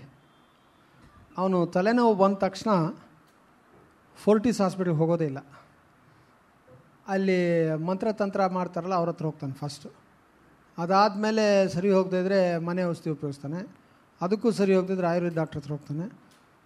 ಅಷ್ಟು ಹೋಗೋಷ್ಟೊತ್ತಿಗೆ ಸುಸ್ತಾಗ್ಬಿಡ್ತಾನೆ, ಬೇರೆ ಕಡೆ ಎಲ್ಲೂ ಹೋಗೋಲ್ಲ. ಹೀಗಾಗಿ ಈ ಆಯುರ್ವೇದ ಆಯುರ್ವೇದದೊಳಗೆ ರಿಸರ್ಚ್ ನಿಂತು 1600 ವರ್ಷ ಆಯಿತು. ಅವ್ರು ಕ್ಲೇಮ್ ಮಾಡ್ತಾರೆ, ಬೇಕಾದಷ್ಟು ಕ್ಲೇಮ್ ಮಾಡ್ತಾರೆ ಆಯುರ್ವೇದ ರಿಸರ್ಚ್ ಇದೆ ಅಂತ. ಜೆನ್ಯುವಿನ್ ರಿಸರ್ಚ್ ಅನ್ನೋದು ಇಲ್ಲ. ತಪ್ಪೇನಿಲ್ಲ, ಆಯುರ್ವೇದದೊಳಗೆ ರಿಸರ್ಚ್ ಇರಬೇಕಾಗಿಲ್ಲ. ಆಯುರ್ವೇದದೊಳಗಿರೋ ಪದಾರ್ಥಗಳನ್ನ ಉಪಯೋಗಿಸ್ಕೊಂಡು ಅದರೊಳಗೆ ಎಷ್ಟಿದೆಯೋ ಅದನ್ನೇ ಉಪಯೋಗಿಸ್ಕೊಂಡು ಜನಸಾಮಾನ್ಯರಿಗೆ, ನಮ್ಮ ಗ್ರಾಮೀಣ ಪ್ರದೇಶ ಜನಕ್ಕೆ ಅದನ್ನು ಔಷಧಿ ಕೊಟ್ಟರೆ ಸಾಕು. ನಮ್ಮ ಗ್ರಾಮೀಣ ಪ್ರದೇಶಕ್ಕೆ ಅಲೋಪತಿ ಬೇಕಾಗಿಲ್ಲ ಸ್ವಾಮಿ. ಭಾಳ ಜನ ತಪ್ಪು ತಿಳ್ಕೊಂಡಿದ್ದಾರೆ. ಅವ್ರಿಗೆ ಅದೇ ಔಷಧಿನೇ ಅದರೊಳಗೆ ಒಂದಿಷ್ಟು ಏನೇನು ಗುಣಗಳಿವೆ ಅದನ್ನು ಹೇಳಿಕೊಟ್ಟು ಸರಿಯಾಗಿ ಉಪಯೋಗಿಸೋಕ್ಕೆ ಹೇಳ್ಬೋದು. ಆದರೆ ಇವತ್ತು ಏನು ಮಾಡ್ತಾ ಇದ್ದಾರೆ, ಅಲ್ಲಿ ಜಾಣರು ಹುಟ್ಕೊಂಡಿದ್ದಾರೆ. ಈ ಆಯುರ್ವೇದಿಕ್ ಔಷಧಿಗಳ ಹೆಸರಿನೊಳಗೆ ಬಹುರಾಷ್ಟ್ರೀಯ ಕಂಪನಿಗಳು ವಿಪರೀತ ದುಡ್ಡು ಮಾಡ್ತಾಯಿವೆ. ಇವತ್ತು ಡಾಬರ್ ಅವನು ಎಷ್ಟು ದುಡ್ಡು ಮಾಡ್ತಾ ಇದ್ದಾನೆ. ಕೈ ನೋವು ಅಂತಂತಂದರೆ ಆಯಿಲ್ ಹುಡುಕ್ತಾನೆ, 2000 ರೂಪಾಯಿ ಆಯಿಲ್. 2000 ರೂಪಾಯಿ ಆಯಿಲ್ ಏನಿಲ್ಲ. ನಾನು ಈಗಲೂ ಸಹಿತ ನನ್ನ ಪೇಷಂಟ್ಗೆ ಯಾರನ್ನೇ ಕೇಳಿ, ನನ್ನ ಫ್ರೆಂಡ್ನೇ ಕೇಳಿ, ಕೊಬ್ಬರಿ ಎಣ್ಣೆ ಇದು ಇರುತ್ತಲ್ಲ ಪಚ್ಕರ್ಪೂರ ಪುಡಿ ಮಾಡಿ ಹಾಕ್ರಿ ಸಾಕು. ಯಾಕೆ ಕರ್ಪೂರ ತೈಲ ಅಂತ ಸಿಗ್ತದೆ, ಅದನ್ನು 80-90, ಇದು 30 ರೂಪಾಯಿಗೆ ಆಗ್ತದೆ ಅಂತ ಹೇಳ್ತೀನಿ. ಬಟ್ ಇವತ್ತು ನಮ್ಮ ಇವ್ರು ಇದ್ದಾರಲ್ಲ, ಯಾರು ಅಂಬೇಡ್ಕರ್ ಹೇಳಿದರು ನೋಡ್ರಿ, ಎಂಥ ದೊಡ್ಡ ಎಂಥ ಒಳ್ಳೆಯ ಸಂವಿಧಾನ ಬರೆದ್ರೂ ಸಹಿತ ಎಲ್ಲಿವರೆಗೂ ಜನರು ಅದನ್ನು ಅರ್ಥ ಮಾಡ್ಕೊಳ್ಳೋದಿಲ್ವ ಆ ಸಂವಿಧಾನ ವೇಸ್ಟು ಅಂತ ಹೇಳಿದರು. ಅವ್ರು ಬರೆದ ಸಂವಿಧಾನಕ್ಕೆ ಅವ್ರು ಕಮೆಂಟ್ ಮಾಡಿದ್ದಾರೆ. ಅದರಿಂದ ನಾವು ಎಚ್ಚೆತ್ಕೋಬೇಕು. ವಿಜ್ಞಾನದೊಳಗೆ ಅಂದರೆ ವೈಜ್ಞಾನಿಕ ಮೆಥಡ್ನೊಳಗೆ ವಿಜ್ಞಾನ ಬೇಕು. ಬಟ್ ಆಯುರ್ವೇದದೊಳಗೆ ಒಳ್ಳೊಳ್ಳೆ ಗುಣಗಳಿವೆ, ಅದನ್ನು ಕಂಡುಹಿಡಿದು ಸರಿಯಾಗಿ ಉಪಯೋಗಿಸೋದನ್ನು ಪ್ರಾಕ್ಟೀಸ್ ಮಾಡಬೇಕು. ವಿಶ್ವ ಆರೋಗ್ಯ ಸಂಸ್ಥೆ ಬೇಕಾದಷ್ಟು ಕಮೆಂಟ್ಸ್ ಕೊಟ್ಟಿದೆ, ಅದನ್ನು ಯಾರೂ ಯೂಸ್ ಮಾಡೋದಿಲ್ಲ. ಕ್ರಿಟಿಕಲ್ ಕಂಡೀಷನ್ ಒಳಗೆ ಹೋಗಲೇಬಾರ್ದು. ನಾನು ಯಾರಿಗೆ ಬೇಕಾದರೂ ಆನ್ಸರ್ ಮಾಡ್ತೀನಿ. ಕ್ರಿಟಿಕಲ್ ಕಂಡೀಷನ್ ಒಳಗೆ ಹೆಂಗೆ ಅವ್ರಿಗೆ ಗೊತ್ತಾಗುತ್ತೆ? ಅನಾಲಿಸಿಸ್ಸೇ ಇಲ್ಲ, ಅಲ್ಲಿ ಅನಾಲಿಸಿಸ್ ಇಲ್ಲವೇ ಇಲ್ಲ. ಅಲೋಪತಿಯವರೇ ಸರಿಯಾಗಿ ಅನಲೈಸ್ ಮಾಡಲ್ಲ. ಆಯುರ್ವೇದದೊಳಗೆ ಅನಾಲಿಸಿಸ್ ಇರೋಕ್ಕೆ ಸಾಧ್ಯನೇ ಇಲ್ಲ. ನೀವು ಯಾರನ್ನೇ ಕರ್ಕೊಂಬನ್ನಿ, ನಾನು ಆನ್ಸರ್ ಮಾಡ್ತೀನಿ. ಅದರಿಂದ ಅನಲೈಸ್ ಮಾಡೋಕ್ಕೆ ಸಾಧ್ಯನೇ ಇಲ್ಲ. ಅವರು ಮತ್ತು ಟ್ರೀಟ್ಮೆಂಟ್ ಹೆಂಗೆ ಕೊಡೋಕ್ಕೆ ಸಾಧ್ಯ? ಅಲ್ಲ, ಯೂಸ್ ಮಾಡೋಕ್ಕೆ ಬರೋಲ್ಲ. ಸೀರಿಯಸ್ ಕಂಡೀಷನ್ಸ್ನೊಳಗೆ ಯೂಸ್ ಮಾಡಬೇಡಿ. ಯಾರು ಯೂಸ್ ಮಾಡ್ತೀವಿ ಅಂದರೆ ಬೇಡ ಅಂತೀನಿ. ಇವ್ರೇನು ರೀ ಆಯುರ್ವೇದವರು ಅಲೋಪತಿಯವರು ಇವ್ರು ಹಿಂಗೆ ಹೇಳ್ತಾರೆ, ಇವ್ರು ನಂಬೇಡ್ರಿ ಅಂತ ಅನ್ಬೋದು. ಅಂದರೂ ಅನ್ಲಿ, ನಾನು I will take the blame. But facts ಏನು ಅಂತಂದರೆ, ಸೀರಿಯಸ್ ಇದ್ದಾಗ ಈಗಿನ ದಿವಸದೊಳಗೆ ಬೇಕಾದಷ್ಟು ಸೀರಿಯಸ್ ಕಂಡೀಷನ್ಸ್ ಆಗ್ತಾವೆ. ಅದಕ್ಕೆ ಸರಿಯಾದ ರೀತಿಯಿಂದ ಅನಾಲಿಸಿಸ್ ಮಾಡಿ ಟ್ರೀಟ್ಮೆಂಟ್ ಮಾಡೋದು ಒಳ್ಳೆಯದು.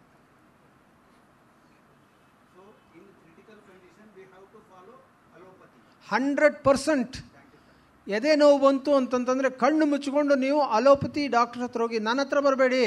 ಸಾಧ್ಯವಾದರೆ ಜಯದೇವ ಹೋಗಿ ಅಥವಾ ವಿಕ್ಟೋರಿಯಾ ಹಾಸ್ಪಿಟಲ್ ಹೋಗಿ. ಹಾರ್ಟ್ ಅಟ್ಯಾಕ್ ಇರ್ಬೋದು, ಇರದೇನೂ ಇರ್ಬೋದು. ಆದರೆ ಕೆಲವು ವಿಷಯಗಳನ್ನ ನೀವು ಸ್ಟ್ರೈಟ್ ಅವೇ ನಮ್ಮ ಸಿಸ್ಟಮನ್ನು ನಾನು ಸಪೋರ್ಟ್ ಮಾಡ್ತೀನಿ. ನನ್ನ ಉದ್ದೇಶ ಏನಂದರೆ, ನೀವು ನನ್ನ ಪೇಷಂಟ್ ನನಗೆ ಇಂಪಾರ್ಟೆಂಟ್. ನನ್ನ ಔಷಧಿ ಕಂಪ್ನಿನೂ ನನ್ನವನಲ್ಲ, ಆಸ್ಪತ್ರೆಯೂ ನಂದಲ್ಲ. ಬಟ್ ನನ್ನ ಪೇಷಂಟು ನನಗೆ ಬೇಕಾಗಿರೋದು ನನ್ನ ಪೇಷಂಟ್ ಒಳಿತು. ಅದರಿಂದ ಅವ್ನಿಗೆ ಹೇಳೋದೇನು ಅಂತಂದರೆ, ನೀವು ಆ ಸಿಸ್ಟಮು ಈ ಸಿಸ್ಟಮ್ ಹೋಗಬೇಡಿ, ಸ್ಟ್ರೈಟ್ ಅವೇ ಅಲೋಪತಿಗೆ ಹೋಗಿ. ಇನ್ನೇನಾರ ಪ್ರಶ್ನೆ ಇದ್ರೆ ಯಾವ ಮೆಡಿಸಿನ್ ಅವಿ? Generic medicines. ಹಾಂ, ಈಗ ನೋಡಿ, ಇವತ್ತೇನಾಗಿದೆ, ಜೆನೆರಿಕ್ ಮೆಡಿಸಿನ್ ಅಂದರೂ ಭಾಳ ಜನಕ್ಕೆ ಗೊತ್ತಿಲ್ಲ. ಸುಲಭವಾಗಿ ಹೇಳ್ತೇನೆ. ನೀವು ಎಲ್ಲರೂ ಕ್ರೋಸಿನ್ ಯೂಸ್ ಮಾಡಿರ್ತೀರ, ಹೌದಾ? ತಲೆನೋವು ಕ್ರೋಸಿನ್. ಆಮೇಲೆ ಅದೇ ಥರ ಕಾಲ್ಪಾಲ್ ಅಂತ ಯೂಸ್ ಮಾಡಿರ್ತೀರ. ಕ್ರೋಸಿನ್ನು ಇದು ಔಷಧಿ ಹೆಸರು, ಔಷಧಿ ಕಂಪ್ನಿ ಹೆಸರು. ಪ್ಯಾರಾಸಿಟಮಾಲ್ ಇರ್ತದೆ ಅದರೊಳಗೆ. ಪ್ಯಾರಾಸಿಟಮಾಲ್ ಇರೋ ಔಷಧಿ ಕಂಪ್ನಿ ಹೆಸರು, ಔಷಧಿ ಕಂಪ್ನಿ ಕೊಟ್ಟಿರೋ ಹೆಸರು ಕ್ರೋಸಿನ್ ಅಂತ. ಹಾಗಾದರೆ ಏನಿದು ಔಷಧಿ ಕಂಪ್ನಿ ಕೊಡೋ ಹೆಸರು, ಒರಿಜಿನಲ್ ಹೆಸರು? ಒಟ್ಟು ಔಷಧಿಗೆ 3 ಹೆಸರು ಇರ್ತವೆ. ಫಸ್ಟು ಕೆಮಿಕಲ್ ನೇಮು ಎಸೆಟಮೈನೋಫೆನ್ ಅಂತೀವಿ ಪ್ಯಾರಾಸಿಟಮಾಲ್ಗೆ. ಕೆಮಿಕಲ್ ನೇಮು ಜೆನೆರಿಕ್ ನೇಮಿಗೆ ಪ್ಯಾರಾಸಿಟಮಾಲ್ ಅಂತೀವಿ. ಬ್ರ್ಯಾಂಡ್ ನೇಮ್ಗೆ ಕ್ರೋಸಿನ್ ಅಂತೀವಿ. ಇವತ್ತು ಜನಗಳಿಗೆ ಜೆನೆರಿಕ್ ನೇಮ್ ಯಾರೂ ಹೇಳ್ಕೊಡೋದೇ ಇಲ್ಲ, ವೈದ್ಯರು ಉಪಯೋಗಿಸೋದಿಲ್ಲ. ಹೀಗಾಗಿ ಭಾಳ ಜನಕ್ಕೆ ಗೊತ್ತಿಲ್ಲ ಜೆನೆರಿಕ್ ನೇಮ್ ಅಂತ ಏನು ಗೊತ್ತಿಲ್ಲ. ಇನ್ಫ್ಯಾಕ್ಟ್ ನಿಮ್ಮೆಲ್ಲರಿಗೂ ನಾವು ಜೆನೆರಿಕ್ ನೇಮ್ ಹೇಳ್ಕೊಡ್ಬೇಕು. ಆಮೇಲೆ ನೀವು ಯಾರಿಗಾರು ಯಾವ್ದು ಮೆಡಿಸಿನ್ ಯೂಸ್ ಮಾಡ್ತಾ ಇದ್ದೀಪ್ಪ, ನಾನು ಕ್ರೋಸಿನ್ ಸ್ವಾಮಿ, ಕ್ರೋಸಿನ್ ಹೇಳ್ಬಾರ್ದು ರೀ, ನೀವು ಐ ಆಮ್ ಯೂಸಿಂಗ್ ಪ್ಯಾರಾಸಿಟಮಾಲ್ ಅಂತ ಹೇಳಬೇಕು. ಅವಾಗ ಜಗತ್ತಿನೊಳಗೆ ಯಾರಿಗೆ ಬೇಕಾದರೂ ಗೊತ್ತಾಗ್ತದೆ. ಕ್ರೋಸಿನ್ ಅನ್ನೋದು ಒಂದು 4-5 ದೇಶದ ಜನಕ್ಕೆ ಮಾತ್ರ ಗೊತ್ತಾಗ್ತದೆ, ಅದನ್ನು ಹೇಳ್ಕೊಡ್ಲಿಲ್ಲ. ಸೊ ಕ್ರೋಸಿನ್ನು ಅಂತ ಗೊತ್ತಿದೆಯಲ್ಲ. ಮತ್ತು ಕ್ರೋಸಿನ್ಗೂ ಪ್ಯಾರಾಸಿಟಮಾಲ್ಗೂ ಏನು ವ್ಯತ್ಯಾಸ ಡಾಕ್ಟ್ರೆ ಅಂತ ಕೇಳ್ತೀರಾ ನೀವು. ಕ್ರೋಸಿನ್ ಯಾವಾಗಲೂ 5 ರಿಂದ 20 ಪಟ್ಟು ಜಾಸ್ತಿ ರೇಟ್ ಇರ್ತದೆ ಪ್ಯಾರಾಸಿಟಮಾಲ್ ರೇಟ್ ಭಾಳ ಕಡಿಮೆ ಇರ್ತದೆ. Any generic medicine is cheaper. ಕಾರಣ ಏನು? ಎದಕ್ಕೆ ಮಾಡರ್ನ್ ಮೆಡಿಸಿನು ಎಲ್ಲದಕ್ಕೂ ಕಾರಣ ಇದೆ, ವಿತೌಟ್ ಕಾರಣ ಹೇಳೋದೇ ಇಲ್ಲ. ಕಾರಣ ಏನು ಅಂತಂದರೆ ರಿಸರ್ಚ್ಗೆ ಅವನು ಸ್ಪೆಂಡ್ ಮಾಡಬೇಕಾಗಿಲ್ಲ. ಈಗ ಒಂದು ಔಷಧಿ 20 ವರ್ಷ, ಈಗಂತೂ 20 ವರ್ಷ, ಮೊದಲು 7 ವರ್ಷ ಆಯಿತು, ಮೊನ್ನೆ ಪೇಟೆಂಟ್ ಚೇಂಜ್ ಆದ 20 ವರ್ಷ ಅವನಿಗೆ ಪರ್ಮಿಷನ್ ಕೊಡ್ತಾರೆ. ಈಗ ನಾನೊಂದು ಔಷಧಿ ಕಂಡು ಹಿಡಿದ್ರೆ 20 ವರ್ಷ ನೀನು ಪ್ರೊಡ್ಯೂಸ್ ಮಾಡಪ್ಪ, ನಿನಗೆ ಯಾವ ಬೇಕೋ ಹೆಸರಿನೊಳಗೆ ನಿನಗೆ ಯಾವ ರೇಟ್ ಬೇಕೋ ಅದರೊಳಗೆ ಮಾರೋ ಅಂತಾರೆ. 20 ವರ್ಷ ಆದಮೇಲೆ ಅದು ಜನರಿಕ್ ಆಗಿಬಿಡುತ್ತೆ. ಆವಾಗ ಅದು ರೇಟ್ ಕಡಿಮೆ ಆಗಿಬಿಡ್ತದೆ, ಥ್ರೋವೇ ಪ್ರೈಸ್ಗಳು ಸಿಗ್ತದೆ. ಆ ಥರದ ಔಷಧಿಗಳನ್ನ ಜನರಿಕ್ ಔಷಧಿ, ಆಫ್ ದ ಪೇಟೆಂಟ್ ಮೆಡಿಸಿನ್ಸ್ಗೆ ಜನರಿಕ್ ಔಷಧಿ ಅಂತಾರೆ. ಇವತ್ತು ಬೇಕಾದಷ್ಟು ಆಫ್ ದ ಪೇಟೆಂಟ್ ಮೆಡಿಸಿನ್, ಅದನ್ನೇ ಜನರಿಗೆ ತಯಾರಿಸಿ ಅದನ್ನು ಕಡಿಮೆ ರೇಟ್ನಲ್ಲಿ ಕೊಡ್ಬೋದು. ಹೊಸ ಮೆಡಿಸಿನ್ ಬರ್ತವೆ, ಅವು ಜನರಿಗೆ ಇರೋದಿಲ್ಲ, ಅವು ಯಾವಾಗಲೂ ಬ್ರ್ಯಾಂಡೆಡ್ ಇರ್ತವೆ. ನಿಜವಾಗ್ಲೂ ನಮ್ಮ ಸರ್ಕಾರ ಜನಪರವಾದ ನೀತಿ ಇದ್ದರೆ ಎಲ್ಲ, ನಾನೇನಾದ್ರು ಪ್ರೆಸಿಡೆಂಟ್ ಆದರೆ ಎಲ್ಲ ಮೆಡಿಸಿನ್ಸ್ನು ಜನರಿಕ್ ಮಾಡ್ತೀನಿ. ಜನಕ್ಕೆ ಬೇಕಾಗುವಂಥ ಮೆಡಿಸಿನ್ ಜನರಿಕ್ ಮಾಡೋಣ. ಇವು ಶ್ರೀಮಂತರಿಗೆ ಬೇಕು, ಇದು ಇಂಡಸ್ಟ್ರಿಯಲ್ ಇಲ್ಲ. ನಾನೇನಾದ್ರು ಪ್ರೆಸಿಡೆಂಟ್ ಆದರೆ ನಾನು ಅಷ್ಟೊತ್ತಿಗೆ ಕರಪ್ಟ್ ಆಗಿಬಿಟ್ಟಿರ್ತೀನಿ. ಹೀಗಾಗಿ ಇದೆಲ್ಲ ಪ್ರಾಬ್ಲಮ್ ಆಗ್ತಾಯಿರೋದು. ಸೊ ಸಾಧ್ಯವಾದಷ್ಟು ಜನರಿಕ್ ಮೆಡಿಸಿನ್ಸ್ನ ಯೂಸ್ ಮಾಡಿ, ಯಾಕೆಂದರೆ ಚೀಪರ್ ಆಗಿರ್ತದೆ. ಎಷ್ಟೋ ಮೆಡಿಸಿನ್ಸ್, ಈಗ ಕ್ಯಾನ್ಸರ್ ಮೆಡಿಸಿನ್ಸ್ ಜನರಿಕ್ ಮೆಡಿಸಿನ್ಸ್ ಇಲ್ಲ. ಕಾರಣ ಏನು ಅಂತಂತಂದರೆ ಅವು ಆಫ್ ದ ಪೇಟೆಂಟ್ ಇಲ್ಲ, ಹೀಗಾಗಿ ತುಂಬ ಬೆಲೆ ಕೊಡಬೇಕಾಗುತ್ತೆ.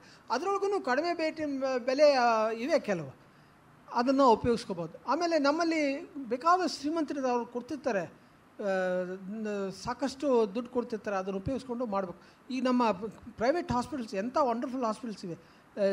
ಶಂಕರ ಹಾಸ್ಪಿಟ್ಲು, ಇವೆಲ್ಲ ಸೂಪರ್ ಹಾಸ್ಪಿಟಲ್ಸು. ಕಡಿಮೆ ರೇಟಿಗೆ ಪಾಪ ಕೊಡ್ತಾ ಇದ್ದಾರೆ. ಡಾಕ್ಟರ್ಸ್ನು 24 hours ಹಾರ್ಡ್ ವರ್ಕ್ ಮಾಡ್ತಾಯಿದ್ದಾರೆ, ಅನುಮಾನನೇ ಇಲ್ಲ. ಅದರಿಂದ ಎಲ್ಲನೂ. ಬಟ್ ಪ್ರೈವೇಟ್ ಹಾಸ್ಪಿಟಲ್ಸ್ ಹಂಗೆ ಹೇಳಲ್ಲ ನಾನು. ಪ್ರೈವೇಟ್ ಹಾಸ್ಪಿಟ್ಲ್ನೊಳಗೆ ಬೇರೆ ಸಿಸ್ಟಮ್ ಇರ್ತದೆ. ಅದರಿಂದ ಜನರಿಕ್ ಮೆಡಿಸಿನ್ಸ್ ಎಲ್ಲ ಕಡೆಗೂ ದೊರಕಬೇಕು, ಎಲ್ಲ ಥರದ ಜನರಿಕ್ ಮೆಡಿಸಿನ್ ಸಿಗಬೇಕು. ಬಟ್ ಸಿಗ್ತಾ ಇಲ್ಲ. ಯಾಕೆಂದರೆ ಆ ಜನರಿಕ್ ಮೆಡಿಸಿನ್ ಸಿಸ್ಟಮ್ನೇ ತೆಗೆದುಹಾಕೋರಿದ್ದಾರೆ. 2008 ಶುರುವಾಯ್ತದು. 2008 ಶುರುವಾಗೋದಕ್ಕೆ ಒಂದು ಘಟನೆ ನಡೀತು. ಆಮೀರ್ ಖಾನ್ ಅನ್ನೋನು ಒಂದು ಶೋ ಮಾಡ್ದ, ಸತ್ಯಮೇವ ಜಯತೆ ಒಳಗೆ. ಅದಾದ ಮೇಲೆ ಶುರುವಾಯ್ತದು. ಅದನ್ನು ಹೇಳ್ತಾರೆ, ಅದಕ್ಕಿಂತ 25 ವರ್ಷ ಮುಂಚೆನೇ ನಾವು ಹೋರಾಟ ಶುರು ಮಾಡಿದ್ವಿ, ಜನರಿಕ್ ಮೆಡಿಸಿನ್ಸ್ ಬೇಕು ಅಂತ. ಬಟ್ ಯಾರೂ ಕೇಳಿಲ್ಲ. ನಾನು ಬುಕ್ಕು ಬರೆದಿದ್ದೆ 2010ನಲ್ಲಿ. ₹5 ಏನೋ ಅದನ್ನು ಸೆಲ್ ಆಯಿತು, ಆದರೆ ಯಾರಿಗೂ ಅರ್ಥ ಆಗಲಿಲ್ಲ, ಸಿಗ್ತಿರಲಿಲ್ಲ. ಈಗ ಸಿಗ್ತಾ ಇದೆ. ಇನ್ನೂ ಒಂದು 2-3 ವರ್ಷ ಇರ್ಬೋದು. ಯಾರು ಬೇಕೋ ಜನರಿಕ್ ಮೆಡಿಸಿನ್ಸ್ ತೊಗೊಳ್ಳಿಪ್ಪ, ನೀವು ಆ ಬ್ರ್ಯಾಂಡ್ ಹೋಗಿ ತೋರಿಸಿ ಅವ್ರು ಕೊಡ್ತಾರೆ ನಿಮಗೆ ಜನರಿಕ್ ಮೆಡಿಸಿನ್ಸ್. ಈಗಲೂ ಚೀಪ್ ಆಗ್ತದೆ ಅದು. ನಾನು ಜನರಿಕ್ ಮೆಡಿಸಿನ್ಸೇ ತೊಗೋದು. ಇನ್ಸುಲಿನ್ ಸಹಿತ ಜನರಿಕ್ ಸಿಗ್ತದೆ. ಹೇಳಿ ಸ್ವಾಮಿ.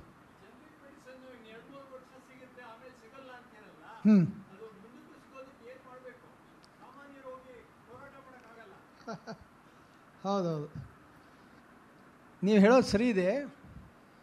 ಇದನ್ನು ನಮ್ಮ ಸರ್ಕಾರ ಯೋಚನೆ ಮಾಡಬೇಕು, ನಾವು ಯೋಚನೆ ಮಾಡಿದ ಪ್ರಯೋಜನ ಇಲ್ಲ. ನೋಡಿ, ಈಗಾಗಲೇ ಸ್ಟೇಟ್ಮೆಂಟ್ ಇದನ್ನು ಕೊಟ್ಟಿದ್ದಾರೆ, ಆರ್ಡರ್ಸ್ ಇದೆ ನನ್ನ ಹತ್ರ. ಆರ್ಡರ್ ಪ್ರಕಾರ HAL ಕ್ಲೋಸ್ ಆಗಿದೆ, IDPL ಕ್ಲೋಸ್ ಆಗಿದೆ. IDPL HAL ಎಂಥ ವಂಡರ್ಫುಲ್ ಮೆಡಿಸಿನ್ಸ್ ತಯಾರಿಸ್ತಿತ್ತು ಅಂದರೆ, ಇಂಡಿಯನ್ ಕಂಪ್ನೀಸ್ ಅವು. ಕಮಲಾ ನೆಹರು ಗೊತ್ತಲ್ಲ ನಿಮಗೆ, ಅವಳು ಪೆನ್ಸಿಲಿನ್ ಇಂಜೆಕ್ಷನ್ ತೊಗೋತಾ ಇದ್ಲು. ಒಂದು ಇಂಜೆಕ್ಷನ್ಗೆ ₹600 ಅವಾಗ ತರಿಸ್ತಾಯಿದ್ರು. IDPL ತಯಾರಿಸೋಕ್ಕೆ ಶುರು ಮಾಡಿತ್ತು, ₹10 ಸಿಗ್ತದು. ₹600 ₹10. ಅಂದರೆ ಆವಾಗ 1956 ಆ IDPL ಬಂತು. ಇಂಡಿಯನ್ ಭಾಳ ಜನರಿಗೆ ಸಫರಿಂಗ್ ಇತ್ತು, ಅದೆಲ್ಲ ಕಡಿಮೆ ಆಯಿತು. ಬಟ್ ಸರ್ಕಾರ ಅದ್ರ ಬಗ್ಗೆ ಗಮನ ಕೊಡ್ತಾ ಇಲ್ಲ. ಜನರಿಕ್ ಮೆಡಿಸಿನ್ಸ್ ತಯಾರಿಸಿ ಕೊಡಬೇಕು, ಅದ್ರ ಬದಲು ಬ್ರ್ಯಾಂಡ್ಗೆ ಸ್ಕೋಪ್ ಕೊಡ್ತಾಯಿದ್ದಾರೆ. ಜನಸಾಮಾನ್ಯರಿಗೆ ಗೊತ್ತಿಲ್ಲ. ನಮ್ಮಂಥ ಸಂಘಟನೆಗಳು ಸಾಕಷ್ಟು ಹೋರಾಟ ಮಾಡ್ತಾಯಿದ್ದೀವಿ, ಆದರೂ ಸಹಿತ ನಮ್ಮ ಧ್ವನಿ ಅಷ್ಟು ಸ್ಟ್ರಾಂಗ್ ಇಲ್ಲ. ನಮ್ಮ ಮೇಲೆ ವಿಕ್ಟಿಮೈಸ್ ಮಾಡ್ತಾರೆ, ಬೇಕಾದಷ್ಟು ವಿಕ್ಟಿಮೈಸ್ ಮಾಡಿದ್ದಾರೆ. ನನಗೆ ಲಕ್ಕಿಲಿ ಯಾರೂ ಮಾಡಿಲ್ಲ, ಬಟ್ ನಮ್ಮ ಫ್ರೆಂಡ್ಸ್ಗಳಿಗೆ ವಿಕ್ಟಿಮೈಸ್ ಮಾಡಿದ್ದಾರೆ. ಹೀಗಾಗಿ ಇದು ಎಲ್ಲಿವರೆಗೂ ಸ್ವಾಮಿ ಜನರು ಎಚ್ಚೆತ್ಕೊಂಡ್ರೆ ಏನು ಸಾಧ್ಯ ಇಲ್ಲ. ನಾನು ಅದನ್ನು ಹೇಳೋದು, ಜನರು ಎಚ್ಚೆತ್ಕೊಂಡ್ರೆ ಖಂಡಿತ ಸಾಧ್ಯ ಇದೆ. ಎಲ್ಲರೂ ಇದ್ರ ಬಗ್ಗೆ ಯೋಚನೆ ಮಾಡಬೇಕು. ಅಫ್ಕೋರ್ಸ್ ಇದು ಪ್ರಿಲಿಮಿನರಿ. ಇಂಥವು 100,000 ಮೀಟಿಂಗ್ಗಳಾಗಿ ಇವೆಲ್ಲ ತಿಳಿದ್ರೆ ಜನರು ಎಚ್ಚೆತ್ಕೋತಾರೆ. ನಮ್ಗೆ ಎಕ್ಸಾಂಪಲ್ ಇದೆಯಲ್ಲ ರೀ, ಸ್ವಾತಂತ್ರ್ಯ ಬಂತು, ಆ ಬ್ರಿಟಿಷ್ನ ಹೊರಗೋಡಿಸಿದ್ವಿ, ಹೆಂಗಾಯ್ತದೋ? ಅದೇನು ಸುಮ್ಮನೆ ಮೇಲಿಂದ ಬಂತು? ಅದು ಇಲ್ಲ, ಜನರು ಎಚ್ಚೆತ್ಕೊಂಡಿದ್ರಿಂದನೇ ಈಗಲೂ ಸಹಿತ ಅದು ಸಾಧ್ಯ ಇದೆ. IMA is another big body where they are not bothered about this. ನಾನು ಡೈರೆಕ್ಟಾಗಿ ಹೇಳ್ತೀನಿ, ಯಾವ IMA ಮೆಂಬರ್ ಹತ್ರನೂ ಬೇಕಾದ್ರೆ I am ready to argue. Unfortunately ಇದನ್ನು ಬೇಕಾದಷ್ಟು ಸರಿ ಹೇಳಿದ್ದೀವಿ. ಅವರು ಜನರಿಕ್ ಮೆಡಿಸಿನ್ಸ್ ಬಗ್ಗೆ ಈಗಲೂ ಸಹಿತ ಅವರಲ್ಲೇ ಒಪಿನಿಯನ್ ಹೇಳ್ತಾರೆ, ಇಲ್ಲ ರೀ ಅಷ್ಟು ಚೆನ್ನಾಗಿಲ್ಲ generic medicine, we can't depend ಅಂತಾರೆ. WHO ಒಪ್ತದೆ, ಯುರೋಪ್ ಅಲ್ಲ. Forget about that. ಈ ದೊಡ್ಡ ದೊಡ್ಡ ಸಂಸ್ಥೆಗಳು ಕೆಲವರು statement wrong. Life member of IMA, ಅದರೊಳಗೇನು ಅನುಮಾನ ಇಲ್ಲ. Yes, I'm a life member of IMA. IMA doesn't agree to this. Huh?